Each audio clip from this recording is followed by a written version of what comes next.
রাহি না পারছে সইতে, না পারছে কাউকে বলতে। কেউ তো জানে না রাহি লুকিয়ে তারেককে বিয়ে করেছে।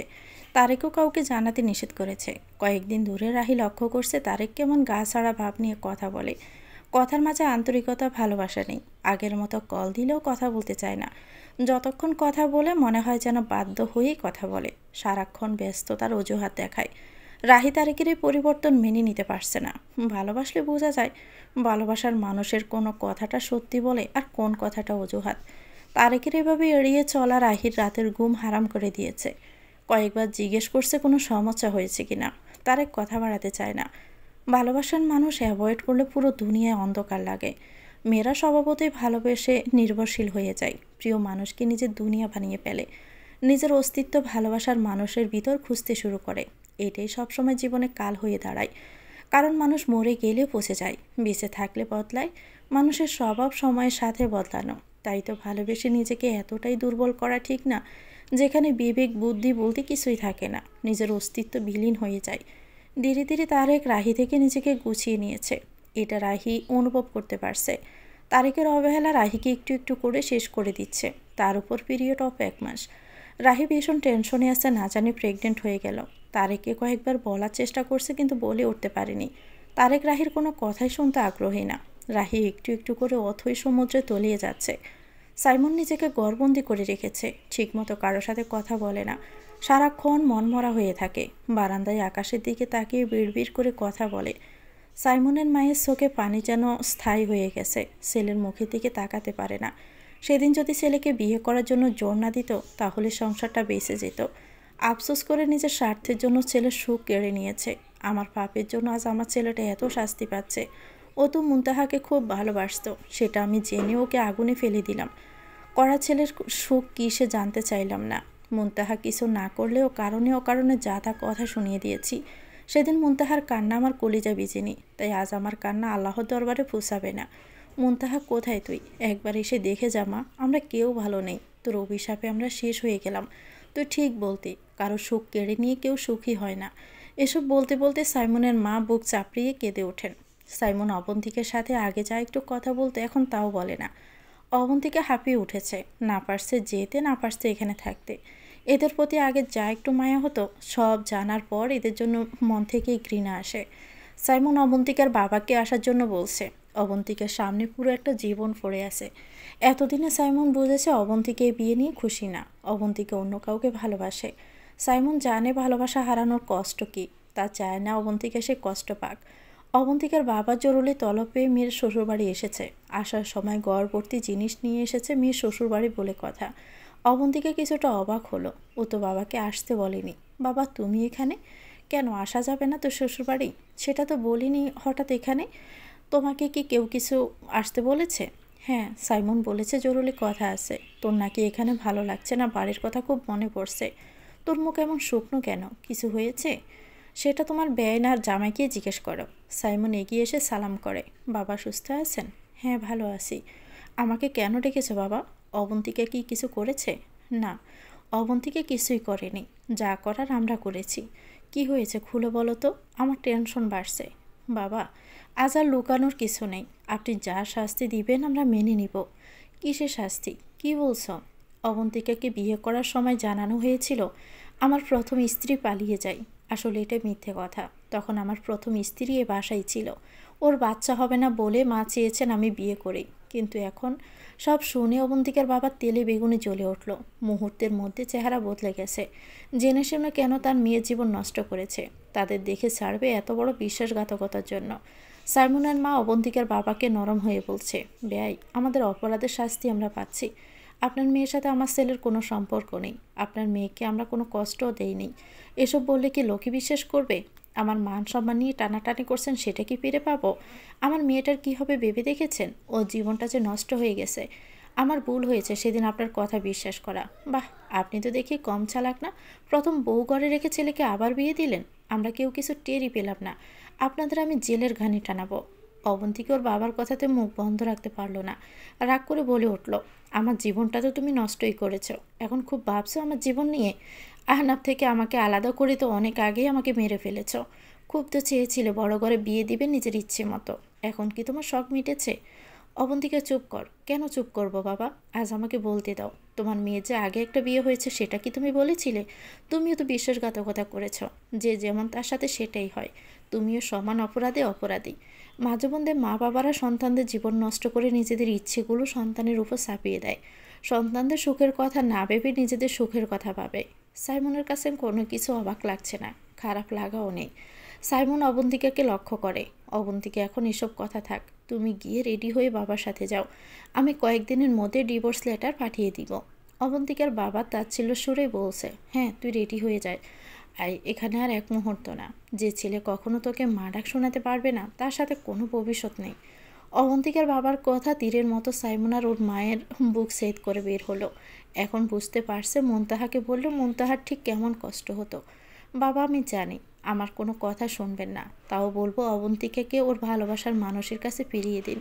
ভালোবাসা ছাড়া কেউ বাঁচতে পারে না, সেটা আমি বুঝবো। তোমার না ভাবলেও চলবে। নিজেকে নিয়ে ভাবো তোমার কি হবে। অবন্তিকা চেয়েছে কিছুদিন পরে যেতে, কিন্তু ওর বাবা চায় না এখানে থাকুক। অনেকটা বাধ্য হয়ে অবন্তিকাকে বাবার সাথে চলে যেতে হচ্ছে। যাওয়ার আগে সাইমনকে বলল, আমি চলে যাচ্ছি, একটা কথা বলবো। নিজের ভালোবাসাকে হারাতে দিয়েন না। আমি জানি আপনি মুনতাহা আপুকে খুব ভালোবাসেন। মুনতাহা আপু আপনাকে অনেক ভালোবাসে।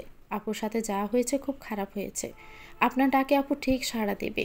আমি ওকে খুব ভালোবাসি। তখন পরিস্থিতির চাপে পড়ে ভুল করেছি, কিন্তু এখন আমি মুনতাহার সামনে যেতে চাই না। ওর কাছে গেলে আমি আবার স্বার্থপর হয়ে যাব। তখন ভাববে আমার সমস্যা আছে বলে ওকে ফিরিয়ে আনতে চাচ্ছি। আমি আর অপরাধী হতে চাই না। যে অপরাধ জীবনে করেছি সেটার ভার বহন করার সাধ্য আমার নেই। তোমাকে অনেক কষ্ট দিয়েছি, ভালো থেকো। মুনতাহা সব কিছু ভালোভাবে চললেও কেন জানি মনে শান্তি পাচ্ছে না। যতই বাহির থেকে সুখে থাকার চেষ্টা করুক, মুনতাহা সুখে নেই। যখন তখন সাইমনের কথা মনে করে চোখের কোণে জল আসে। দিনটা ব্যস্ততার সাথে কাটলেও রাতটা কাটতে চায় না। সকল মন খারাপ একসাথে বাসা বাঁধে। রাত যত গভীর হয় সাইমনের স্মৃতিগুলো মুনতাহাকে ঘুমাতে দেয় না। রাশেদ চেষ্টা করছে সবসময় মুনতাহাকে হাসি খুশি রাখতে। রাশেদ বোঝাচ্ছে যত দ্রুত সম্ভব অতীত থেকে নিজেকে বের করতে। মুনতাহাকে উকিলের কাছে নিতে চাচ্ছে। মুনতাহার হাত ধরে বলছে, দেখো মুনতাহা, আর সময় নিয়ে ডিভোর্স লেটার পাঠিয়ে দেওয়া দরকার। যত দেরি হবে তোমার মন খারাপের সময় বেড়ে যাবে। আজ হোক কাল হোক ডিভোর্স তোমাকে দিতে হবে। হ্যাঁ জানি, কিন্তু মন যে মানে না। শত হলো আমি সাইমনকে একসময় ভালোবেসেছি। ও কীভাবে পারলো আমার সাথে এটা করতে? কষ্ট হলেও নিজেকে শক্ত করে ডিভোর্সটা তোমাকে দিতেই হবে। হ্যাঁ চলো, আমি আর এই মিথ্যে সম্পর্কের বাঁধনে থাকতে চাই না। রাহি সিদ্ধান্ত নিয়েছে, অনেক কেঁদেছে আর না। এবার তারেকের সাথে দেখা করে সব ক্লিয়ার করতে হবে। কষ্টটা তখন বেশি লাগে যখন শেয়ার করার মতো কেউ থাকে না। আজ মুনতাহার কথা খুব মনে পড়ছে। মুনতাহা রাহিকে বোনের মতো আগলে রেখেছিল। মুনতাহা থাকলে সঠিক পরামর্শ দিত। রাহি ভাবছে আগে শিওর হতে হবে ও প্রেগনেন্ট কিনা। বাজার থেকে বোরকা পরে লুকিয়ে প্রেগনেন্সির কিট কিনে এনেছে, যাতে কেউ চিনতে না পারে। টেস্ট করতে গিয়ে রাহির শরীর ঘেমে যাচ্ছে, ভয়ে টেনশনে হাত পা কাঁপছে। যখন দেখছে প্রেগনেন্সি পজিটিভ, রাহি নিজের মধ্যে নেই। এই মুহূর্তে তারেক ছাড়া কেউ ওকে হেল্প করতে পারবে না। বিয়ের কথা কেউ জানে না, এর মধ্যে প্রেগনেন্ট হলে লোক সমাজে মুখ দেখাবে কিভাবে? প্রতিটা মেয়ের জন্য মা হওয়ার সুখবর অনুমতি, কিন্তু রাহির কোনো অনুভূতি কাজ করছে না। মা হওয়াটা তার কাছে বিপদ মনে হচ্ছে। কেউ মা হওয়ার জন্য কত কিছুই না করে, কারো সংসার টিকে না। আর কেউ বা মা হওয়াকে অভিশপ্ত মনে করে পৃথিবীতে আসার আগে শেষ করে দেয়। তারেককে না বলে ওর অফিসের সামনে গিয়ে রাহি অপেক্ষা করছে কখন তারেক বের হবে। কি হয়েছে তারেকের? ও তো কখনো এমন করে না। তারেক কি চায় না আমাদের সম্পর্কটা থাকুক? কিন্তু আমরা তো বিয়ে করেছি, সেটা কি ওর মাথায় নেই? না না, আমার এত বড় সর্বনাশ তারেক কিছুতেই করতে পারে না। আমি ওর আইনসম্মত বউ, আমাকে এভাবে ছেড়ে যেতে পারে না। রাহি চোখ থেকে অনবরত পানি পড়ছে।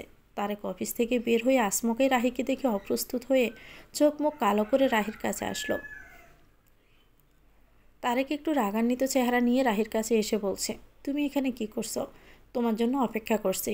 আমি কি তোমাকে আসতে বলেছি? তুমি কেন এমন করছো তারেক? আমি কি এমন করেছি বলবা? দেখো, রাস্তায় দাঁড়িয়ে সিনক্রিয়েট করবে না। আমার কাছে কলিগরা আশেপাশে আছে, শুনলে আমার মান সম্মান চলে যাবে। আমার সম্মানের কথা তো ভাবছো না। তোমাকে আমার কিছু বলার আছে। যা বলা তাড়াতাড়ি বলো। আজ তোমার খুব তাড়া, তাই না? ভুলে যেও না, আমি কিন্তু তোমার বউ। এখন এসব শোনার টাইম নেই। যা বলার দ্রুত বলো। বাসায় আমার জন্য সবাই অপেক্ষা করছে। শোনার টাইম নেই বললে তো হবে না। কি অপরাধের শাস্তি দিচ্ছ তুমি আমাকে? কল দিলে তুমি আমার কল ধরো না, অ্যাভয়েড করছো। কি করেছি আমি? রাহি, অযথাই কথা বাড়িও না। আমার এখন আগের মতো কোনো সময় নেই। আমি তো তোমার মতো ফ্রি না, তাই না? কি হয়েছে যে অফিসের সামনে চলে এসেছো? আমি তোমার সন্তানের মা হতে যাচ্ছি। কি?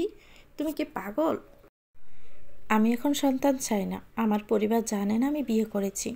জানে না, এখন জানাবা। আমাকে গড়ে তুলে নাও। আম্মুকে বলো আমাদের বাসায় আসতে। দেখো রাহি, আমার পক্ষে সম্ভব না। তোমাকে টাকা দিয়ে দিবে, অ্যাবর্শন করে নিও। তারে কি বলছো তুমি? আমাদের সন্তানও, আমাদের ভালোবাসা ছিন্ন। রাহি, আবেগ দিয়ে জীবন চলে না। আমি এসবের জন্য প্রস্তুত না। তুমি এখন যাও, আমি ভেবে দেখব। তারেক যেও না প্লিজ, আমার কথাটা শোনো প্লিজ। আমি এখন কি করব? আমার সাথে এমনটা করিও না। রাহি কান্না করেই যাচ্ছে। এই মুহূর্তে কি করবে কিচ্ছু মাথায় ঢুকছে না। সেদিন খুব ভুল হয়ে গেছে। বিয়ের কাবিননামার একটা কপি নিজের কাছে রাখার দরকার ছিল। আজ রাহির কাছে বিয়ের প্রমাণ বলতে কয়েকটা ছবি ছাড়া আর কিছুই নেই। রাহি তারেকের আচরণে বুঝতে পারছে তারেকের সম্পর্ক নিয়ে আর আগাতে চায় না, কিন্তু সমস্যাটা কোথায় সেটাও ধরতে পারছে না। হঠাৎ কি এমন হলো যে তারেকের এতটা পরিবর্তন? তাহলে কি সম্পর্ক পূরণ হয়ে গেলে ভালোবাসাও পুরাতন হয়ে যায়? এই তো সেদিন খুব একান্তের সময় কাটিয়েছিল। তারেক কত যত্নে আদর সোহাগে ভরিয়ে দিয়েছে। ওর প্রতিটি স্পর্শ আমার ভিতর ছুঁয়ে গেছে। এগুলো কি মিথ্যে ছিল? শুধু কি শারীরিক চাহিদা, আর কিছু না? রাহি বাসায় গিয়ে দরজা বন্ধ করে বসে আছে। মুনতাহার শাশুড়ি ভিতরে ভিতরে পড়ে যাচ্ছেন। লক্ষ্য করছেন ইদানিং রাহির আচরণ কেমন জানি হয়ে গেছে। সারাক্ষণ আনমনা হয়ে থাকে, লুকিয়ে লুকিয়ে কাঁদে। বুঝতে পারছে মেয়েটা কিছু একটা হয়েছে। ভয়ে আসছেন, আবার নতুন কোনো ধাক্কা অপেক্ষা করছে না তো? সন্তানের কষ্ট হলে মা বোধহয় সবার আগেই বুঝে যায়। এজন্যই বলে নারীর টান। মেয়ে বড় হলে সব মায়েদের ক্রমশ চিন্তা বাড়তে থাকে। রাহি যদি এই বয়সে কোনো ভুল করে ফেলে তাহলে যে মারাত্মক ক্ষতি হয়ে যাবে। মেয়েদের সম্মান একবার নষ্ট হলে সারা জীবন চেষ্টা করেও সেটা ফিরিয়ে আনা যায় না। আমাদের সমাজে ছেলেরা হাজার ভুল করলেও তাদের গায়ে কোনো দাগ পড়ে না, কিন্তু মেয়েদের গায়ে একবার দাগ লাগলে হাজার চেষ্টা করেও তা মোছা যায় না। রাহির মাথায় হাত দিয়ে চোখের জল মুছে রাহির মা জিজ্ঞেস করছে, মারে তোর কি হয়েছে? সারাদিন মনমরা হয়ে থাকিস, তোর ভাইও আমার সাথে কথা বলে না, তুইও সারাক্ষণ রুমে পড়ে থাকিস। আমাকে বল না, তোর কি কোনো সমস্যা হয়েছে? মা কিছু বুঝে গেল না তো? ভাইয়াকে নিয়ে এমনি অনেক কষ্টে আছে মা, তার মধ্যে আমার কথা শুনলে মা মরেই যাবে। কিছুই না মা, সামনে ফাইনাল পরীক্ষা তো, তার টেনশনে আছি। তুমি ভেবো না, আমি ঠিক আছি। সত্যি বলছিস আমাকে? আমি কি করে বলবো মা, আমি ভালো নেই। আমার যে সব শেষ হয়ে গেল, আমি যে কাউকে মুখ দেখাতে পারবো না। রাহি মুখ ফিরিয়ে চোখ মুছে বলছে, হ্যাঁ মা সত্যি বলছি। তুমি যাও, আমাকে সকালে ভার্সিটিতে যেতে হবে, তাড়াতাড়ি ঘুমাতে হবে। রাহি দরজা বন্ধ করে বালিশে মুখ চাপা দিয়ে কাঁদতে শুরু করলো। চোখ মুছে কিছুক্ষণ পর পর মোবাইল হাতে নিয়ে তারেককে কল করছে। না, কল ধরছে না। কেটে দিয়ে মোবাইল অফ করে দিয়েছে। রাহির ইচ্ছে করছে বিষ খেয়ে আত্মহত্যা করতে। রাগের মাথায় ওয়ালে কিছুক্ষণ বাড়ি দিল। মাথার যন্ত্রণা, বুকের চাপানো কষ্টের কাছে কিচ্ছু না। এই কষ্টের যে কোনো ওষুধ নেই। অবন্তিকা বাসায় যাওয়ার পর সবাই এক এক করে এসে জিজ্ঞেস করছে, অবন্তিকা একা কেন, সাইমন কোথায়? বিয়ের পর সাধারণত মেয়েরা প্রথমবার জামাই নিয়েই বেড়াতে আসে। অবন্তিকা হাতে মস্ত বড় ব্যাগ দেখে অবন্তিকার ভাবি সামিহা বলে উঠল, অবন্তিকা, সাইমন ভাই আসেনি কেন? কখন আসবে? আসবে না? জামাই ছাড়া আমার ননদিনী এতদিন থাকবে কি করে? অবন্তিকার বাবা চিৎকার করে বলছে, ওরা জানে না কাকে ঠকিয়েছে। রেজাউল করিম কী জিনিস এবার ওরা বুঝবে। আমার মেয়ে জীবন নষ্ট করার মাসুল ওদের দিতেই হবে। এত বড় বেইমানি আমার সাথে? সামিয়া রীতিমতো অবাক। মেয়েকে দেখতে গিয়ে কী এমন হলো, এভাবে রেগে আছে? মেয়ে শ্বশুরবাড়ি যাবে বলে কাল থেকে কত আয়োজন করেছে। সকালে হাসি খুশি গেলেও কিন্তু দুপুর গড়ানোর আগে চলে এসেছে। সামিয়া বয়ে বয়ে শ্বশুরকে জিজ্ঞেস করছে, বাবা কি হয়েছে? আপনি এভাবে রেগে আছেন কেন? আপনি এভাবে রাগ করলে শরীর খারাপ হবে। রেগে থাকবো না? সাইমনের আগের বউ পালিয়ে যায়নি। বিয়ের সময় তখনও ঘরে ছিল। ডিভোর্সও হয়নি ওদের মাঝে। আমাদেরকে সব কথা লুকিয়েছে। তাহলে অবন্তিকাকে বিয়ে করেছে কেন? ভেবেছে ছেলের বউয়ের সমস্যার জন্য নাতি নাতনির মুখ দেখছে না তাই। এখন শুনেছে সাইমনের সমস্যা। বউর কোনো সমস্যা ছিল না। সাইমন কোনোদিন বাবা হতে পারবে না। এরকম একটা ছেলের কাছে আমার মেয়েকে রেখে আসবো? আমার মেয়ে কি পৌঁছে গেছে?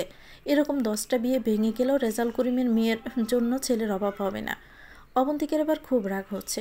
নিজে যে মিথ্যে বলছে সেটার জন্য অনুতপ্ত না, ওরা মিথ্যে বলেছে সেটা নিয়েই যত মাথা ব্যথা। বাবার সামনে গিয়ে বলছে, আমি আগেও বলেছি, তুমিও কিন্তু মিথ্যে বলেছিলে। আমার যে আগে বিয়ে হয়েছে সেটাও কিন্তু ওদেরকে থেকে লুকিয়েছ। তুমি ওদের দোষ দেখছো, নিজেরটা দেখছো না? এখনও বুঝতে পারছো না যে যেমন করে তার সাথে সেটাই হয়? যদি আমাকে ভালোবেসে থাকো এ ব্যাপারটা এখানেই শেষ করবে। হ্যাঁ, আমার ভুল হয়েছে, তাড়াহুড়ো করে বিয়ে দেওয়া ঠিক হয়নি। আর একটু খোঁজখবর নেওয়ার দরকার ছিল। মা তুই চিন্তা করিস না, আমি যত তাড়াতাড়ি সম্ভব ডিভোর্সের ব্যবস্থা করব। সামিহা শ্বশুরকে আশ্বাস দিয়ে বলছে, যা হয়েছে বাবা ভালোর জন্যই হয়েছে, অবন্তিকার জন্য ভালো কিছু অপেক্ষা করছে। অবন্তিকার রুমে গিয়ে ভীষণ খুশি লাগছে, মিথ্যে বন্ধন থেকে মুক্তি পেয়েছে। আহনাবকে পেতে আর কোনো বাধা রইল না, শুধু সুযোগ বুঝে বাবাকে বোঝাতে হবে আহনাব ওর জন্য ঠিক ছিল। আহনাবের সাথেই কেবল ওর সুখ লেখা আছে। আহনাব ওকে সুখে রাখবে সারা জীবন। আসার পরে আহনাবকে কল দেওয়া হয়নি, ওকে বলতে হবে আমি চলে এসেছি। উফ, আমি এত এক্সাইটেড হচ্ছে, ইচ্ছে করছে এখনই উড়ে চলে যাই। অবন্তিকা আহনাবকে কল দিয়ে খুশিতে কথাই বলতে পারছে না। আহনাব, আজ আমি বলো না অবন্তী, কী হয়েছে? আমি বাবার বাসায় চলে এসেছি, আজ থেকে আমি মুক্ত, কোনো মিথ্যে সম্পর্কে আমি আর নেই। সত্যি? হ্যাঁ সত্যি, আমরা দুজন খুব শীঘ্রই নিজেদের আপন করে পাবো। আমি জানতাম অবন্তী, আমার অপেক্ষা মিথ্যে হতে পারে না। বিশ্বাস ছিল আমার হারানো ভালোবাসা, আমার অবন্তীকে আমি ঠিকই ফিরে পাবো। খুব কষ্ট হয়েছে আমাকে ছাড়া থাকতে, তাই না? খুব কষ্ট হয়েছে। অক্সিজেনের অভাব হলে যেভাবে মানুষ ছটপট করে, আমার অবস্থা সেটাই ছিল। আমিও তোমাকে প্রতিটা মুহূর্তে মিস করেছি, শুধু দিন গুনেছি কখন তোমাকে কাছে পাওয়ার সময় আসবে। অবন্তিকা আহনাফের কথা শেষ হওয়ার নয়, দুজন যেন এতদিনের খাঁচায় বন্দি ছিল, আজ তারা যেন মুক্ত হয়ে নিজেদের আকাশে বিচরণ করছে। মুনতাহা ডিভোর্স লেটার রেডি করে এসে মাকে জড়িয়ে ধরে কেঁদেই যাচ্ছে। মা গো, এটা তো আমি চাইনি, আমি তো ওর সাথে সুখী হতে চেয়েছি, কেন ভালোবাসার কাছে এভাবে হেরে গেলাম বলতে পারো মা? আমার যে বুকটা ছিঁড়ে যাচ্ছে, আমি যা নিতে পারছি না। তুই কাঁদ, যত খুশি কেঁদে নে, এই কান্না যেন তোর জীবনের শেষ কান্না হয়, আর যেন তোকে কোনো দিন কাঁদতে না হয় মা। মা, ও মা, কেন ভালোবাসার এত কষ্ট? তুই আবারও সুখী হবি, মায়ের কথা মিলিয়ে নিস। আমি পারবো না মা আর কাউকে বিশ্বাস করতে, আমার ভিতরটা পুড়ে গেছে মা। আমি বেঁচে আছি ঠিকই, আমার যে নিঃশ্বাস নিতে বড্ড কষ্ট হয়। এই দুনিয়ার মানুষগুলো স্বার্থপর, কারো মনের কথা বোঝার সময় তাদের নেই। ভালোবাসার মানুষকে সারা জীবনের মতো পর করার কষ্ট ভয়াবহ। বিচ্ছেদ তো কাগজ কলমে হয়, কিন্তু মনের বিচ্ছেদ সত্যি কি হয়? চাইলে কি ভালোবাসার মানুষের স্মৃতিগুলো এত সহজে মুছে ফেলা যায়? সত্যিকারের ভালোবাসায় কি মনের মাঝে অবশিষ্ট কিছু থাকে? হয়তো থাকে, হয়তো না। কারো কারো জীবনে হয়তো ভালোবাসার রং দ্বিতীয়বার আসে। জীবনের হিসাব মিলানো বড়ই জটিল। অনেক দিন পরে মায়ের কান্না দেখে সাইমন অফিসে যেতে রাজি হয়েছে। নিজেকে ব্যস্ত রাখলে কষ্ট যদি কিছুটা কম হয় সেটা ভেবে সাইমন অফিসের জন্য রেডি হচ্ছে। কলিং বেলের আওয়াজ শুনে দরজা খুলে দেখে অপরিচিত কেউ একজন সাইমনকে খুঁজছে। সাইমনের নামে একটা খাম এসেছে। সাইমন লোকটিকে বিদায় দিয়ে খামটির দিকে চোখ বুলিয়ে নিল। খাম খুলতে গিয়ে ভয় পাচ্ছে, না জানি কি আছে খামের মধ্যে। বুকের ভিতরে অজানা জ্বর বয়ে যাচ্ছে, যেটার ভয় পাচ্ছে সেটা হবে না তো? খাম নিয়ে বসে রইল, খোলার সাহস পাচ্ছে না। প্রেরকের জায়গায় কোনো নাম নেই, কে পাঠিয়েছে বোঝা যাচ্ছে না। মানুষের মস্তিষ্ক অনেক কিছু অগ্রিম উদ্ভাবন করতে পারলেও নিজেকে সান্ত্বনা দেওয়ার জন্য মনকে কোনোভাবে রাজি করাতে চায় না। বারবার বোঝাতে চায় আমি যা ভাবছি ভুল। খাম খুলে দেখে মুনতাহার ডিভোর্স লেটার পাঠিয়েছে। সাইমন কিছুক্ষণের জন্য বাকরুদ্ধ হয়ে যায়। না, আজ চোখ দিয়ে জল পড়ছে না। কথায় আছে অল্প শোকে কাতর, অধিক শোকে পাতর। সাইমন ডিভোর্স লেটার হাতে বসে আছে, গলা থেকে কোনো স্বর বের হচ্ছে না। শরীরের সব শক্তি দিয়ে ডেকে উঠল, মা। সাইমনের মা ছেলে চিৎকার শুনে পানির গরম পাতিল ফেলে দৌড়ে ছেলের কাছে আসলেন। কি হয়েছে বাবা, এত জোরে চিৎকার দিলি কেন? ব্যথা পাইছিস? সাইমন চুপ করে একদৃষ্টিতে মায়ের দিকে তাকিয়ে আছে, কোনো কথা বলছে না। বল না বাবা, চুপ করে থাকিস না, আমার যে ভয় লাগছে। সাইমন মায়ের দিকে ডিভোর্স লেটার এগিয়ে দিল। এটা কি? সাইমন কিছু বলছে না দেখে সাইমনের হাত থেকে নিয়ে খুলে পড়ে দেখে মুনতাহার ডিভোর্স লেটার পাঠিয়েছে। অজান্তে মুনতাহার শাশুড়ির চোখ থেকে 2 ফোঁটা জল ডিভোর্স লেটারের উপর পড়ল। সাইমনের মা ছেলেকে জড়িয়ে ধরে কান্না করে বলছে, তুই কাঁদিস না বাবা, আমার জন্য কেন তুই শাস্তি পাবি? আমি মুনতাহার সাথে কথা বলবো, দরকার হলে আমি মা হয়ে ওর পা ধরে বলবো আমার ছেলেটাকে যেন ছেড়ে না দেয়। মুনতাহা আমার মতো স্বার্থপর না, ও বুঝবে আমাদের কষ্ট। না মা, তুমি কোনো কথা বলবা না। আমি চাই না মুনতাহার মনে আমাদের নিয়ে নতুন করে ঘৃণার জন্ম হোক। ও দুঃসময়ে আমরা দূর দূর করে তাড়িয়ে দিয়েছি, আজ কোন মুখে দাঁড়াবো? তোর তো কোনো দোষ ছিল না, যা অপরাধ করেছি আমি। আমার জন্য তো বাধ্য হয়ে বিয়ে করেছিলি তুই, সেটাই হোক, বিয়ে তো করেছি। এখন ভাববে আমার সমস্যা বলে ওকে ফিরিয়ে আনতে চাচ্ছি। তোর যে সমস্যা সেটা তো স্থায়ী না, তুই চিকিৎসা নিলে ভালো হয়ে যাবে। আমাদের সংসারটা আগের মতো হাসি খুশি হয়ে যাবে। মা প্লিজ, অনেক ভেবেছো সংসারের কথা, এবার আমাকে রেহাই দাও। আমাকে আর মুনতাহার চোখে স্বার্থপর বানাইও না। তুমি যদি মুনতাহার সাথে যোগাযোগ করো আমি সব ছেড়ে চলে যাব। সাইমনের মা আঁচল দিয়ে চোখ মুছতে মুছতে ছেলের মাথায় হাত বুলিয়ে চলে গেলেন। বারবার আফসোস করছেন আজ তার পাপের শাস্তি ছেলেটাকে ভোগ করতে হচ্ছে। বিয়ের পর মুনতাহাকে নিয়ে কত সুখে ছিল, কি থেকে কি হয়ে গেল। দুনিয়াতে মানুষের হরেক রকমের লোভ, কারো টাকার লোভ, কারো ভালোবাসার লোভ, কারো বিলাসিতার লোভ। সব লোভ বোধ হয় দিন শেষে খারাপ কিছুই বই আনে। সাইমন দেখলো হঠাৎ খাম থেকে কি যেন একটা নিচে পড়লো। তাকাতেই দেখছে একটা সিরকুট মুনতাহা দিয়েছে। হাতে নিয়ে চোখ মুখ মুছে পড়া শুরু করলো। আমি জানি সাইমন, এতদিনে ডাক্তার রাহাত থেকে সব শুনেছ। ডাক্তার রাহাত আমায় সব বলেছেন। তোমার খুব কষ্ট হচ্ছে তাই না? জানো, আমারও হয়েছিল যেদিন আমার ভালোবাসার মানুষটা আমার সামনে অচেনা রূপে আসলো। একটু একটু করে শেষ হয়ে যাচ্ছিলাম আমি। ওই বাড়িতে আমারই চোখের সামনে আমার স্বামী, যাকে আমি ভালোবেসে বিয়ে করেছি, তার বিয়ের আয়োজন হচ্ছে। আমার দম বন্ধ হয়ে আসতো। একবার ওকে জানতে চাইলো না ঠিক কতখানি কষ্ট বুকে চেপে রেখে হাসি মুখ নিয়ে ঘুরছিলাম। তুমি তো ভেবেছিলে আমি সব মেনে নিয়েছি। কোনো মেয়ে কি সত্যি মানতে পারে? এত উদার হওয়া কি সম্ভব? বুঝলে না তুমি কি চলছিল আমার ভিতর। কম তো বলিনি সাইমন, আমি তোমাকে ভাগ করতে পারবো না। তুমি বুঝো হয়তো না বোঝার ভান ধরেছিলে। ভেবেছি শেষ পর্যন্ত বিয়েটা করবে না, কিন্তু আমার ভালোবাসাকে মিথ্যে করে দিয়ে ঠিকই বিয়ে করে নিলে। স্বার্থের কাছে হেরে গেল আমার ভালোবাসা, তোমার কাছে হেরে গেলাম আমি। সত্যি কি আমি হেরেছি? আজ মুক্ত করে দিলাম, তুমি ভালো থেকো। আর হ্যাঁ, আমি খুব ভালো আছি। সাইমন চিরকুটটা বুকে চেপে ধরে কাঁদতে লাগলো। মুনতাহা, আমি ভালো নেই। তোমায় ছাড়া আমি কীভাবে ভালো থাকবো বলো? তুমি এত কিছু বুঝলে, এটা বুঝলে না। আমি মন থেকে মেনে নিতে পারিনি কিছু। তোমার জায়গা আমি কাউকে দেই নাই। এত বড় শাস্তি না দিলেও পারতে। হ্যাঁ মানছি আমি ভুল করেছি, একটা বার কি সুযোগ দিতে পারতে না? কোনো দিন কি তুমি জানতে পারবে আমি শুধু তোমাকেই ভালোবেসেছি? তুমি শুধু আমার রাজ্যের রানী ছিলে থাকবে। সাইমন বাসা থেকে আসার পর রেজাউল করিমের মনে শান্তি নেই। জেনে শুনে মেয়েটার এত বড় ক্ষতি করলো। মেয়েটার গায়ে যে দুইটা বিয়ে চিহ্নে পড়ে যায়। কেউ তো বুঝবে না এখানে অবন্তিকার কোনো দোষ নেই। সবাই অবন্তিকার দিকে আঙুল তুলবে। ছেলেরা চাইলে 2-3টা বিয়ে করতেই পারে, কিন্তু মেয়েদের 2টা বিয়ে হলে সবার খারাপ নজর মেয়েটার উপরে থাকে। সবাই বলবে খারাপ স্বভাবের, না হলে কি আর 2 জায়গায় সংসার করতে পারলো না? অবন্তিকা ভাবি সামিহাকে গিয়ে হাত ধরে বলছে, ভাবি তোমার সাথে কথা আছে। আমি জানি কি বলবা, আহনাব বাইককে নিয়ে, তাই তো? তুমি ছাড়া এই বাসায় কেউ আমি বুঝে না। আর তোমার কথা বাবা কিছুটা হলেও শোনে। ভেবো না, আমি বুঝিয়ে বলবো। বাবাও আগে চাইতে নরম হয়ে গেছে, বুঝলে ঠিকই বুঝাবে। ওদিকে তো ডিভোর্সের ব্যাপারটাও মিটে যাবে। লাভ ইউ ভাবি। সামিহা জানে অবন্তিকা কতটা কষ্টের মাঝে কয়টা মাস আহনাবকে ছাড়া কাটিয়েছে। মেয়েটা হাসতে বলে গিয়েছিল। অবন্তিকার আহনাফের ভালোবাসাকে জয়ী করার জন্য সামিহা বাবাকে যেভাবেই হোক বোঝাবে। বিকেলে শ্বশুরের চা বানিয়ে সামিহা রেজাউল করিমের রুমে গেল। চা খেতে খেতে কথা উঠাবে। বাবা আসবো? হ্যাঁ বোমা, আসো না। বাবা কিছু মনে না করলে একটা কথা বলবো। হ্যাঁ বলো না। অবন্তিকাকে নিয়ে কিছু ভেবেছেন? বুঝতেছি না কি করব। মেয়েটার মুখের দিকে তাকাতে পারি না। আমি নিজের জেদের বসে আমার মেয়ের জীবনটা নষ্ট করে দিলাম। বাবা রাগ করবেন না, একটা কথা বলি। অবন্তিকা আহনাব ভাইয়ের সাথে সুখে থাকবে।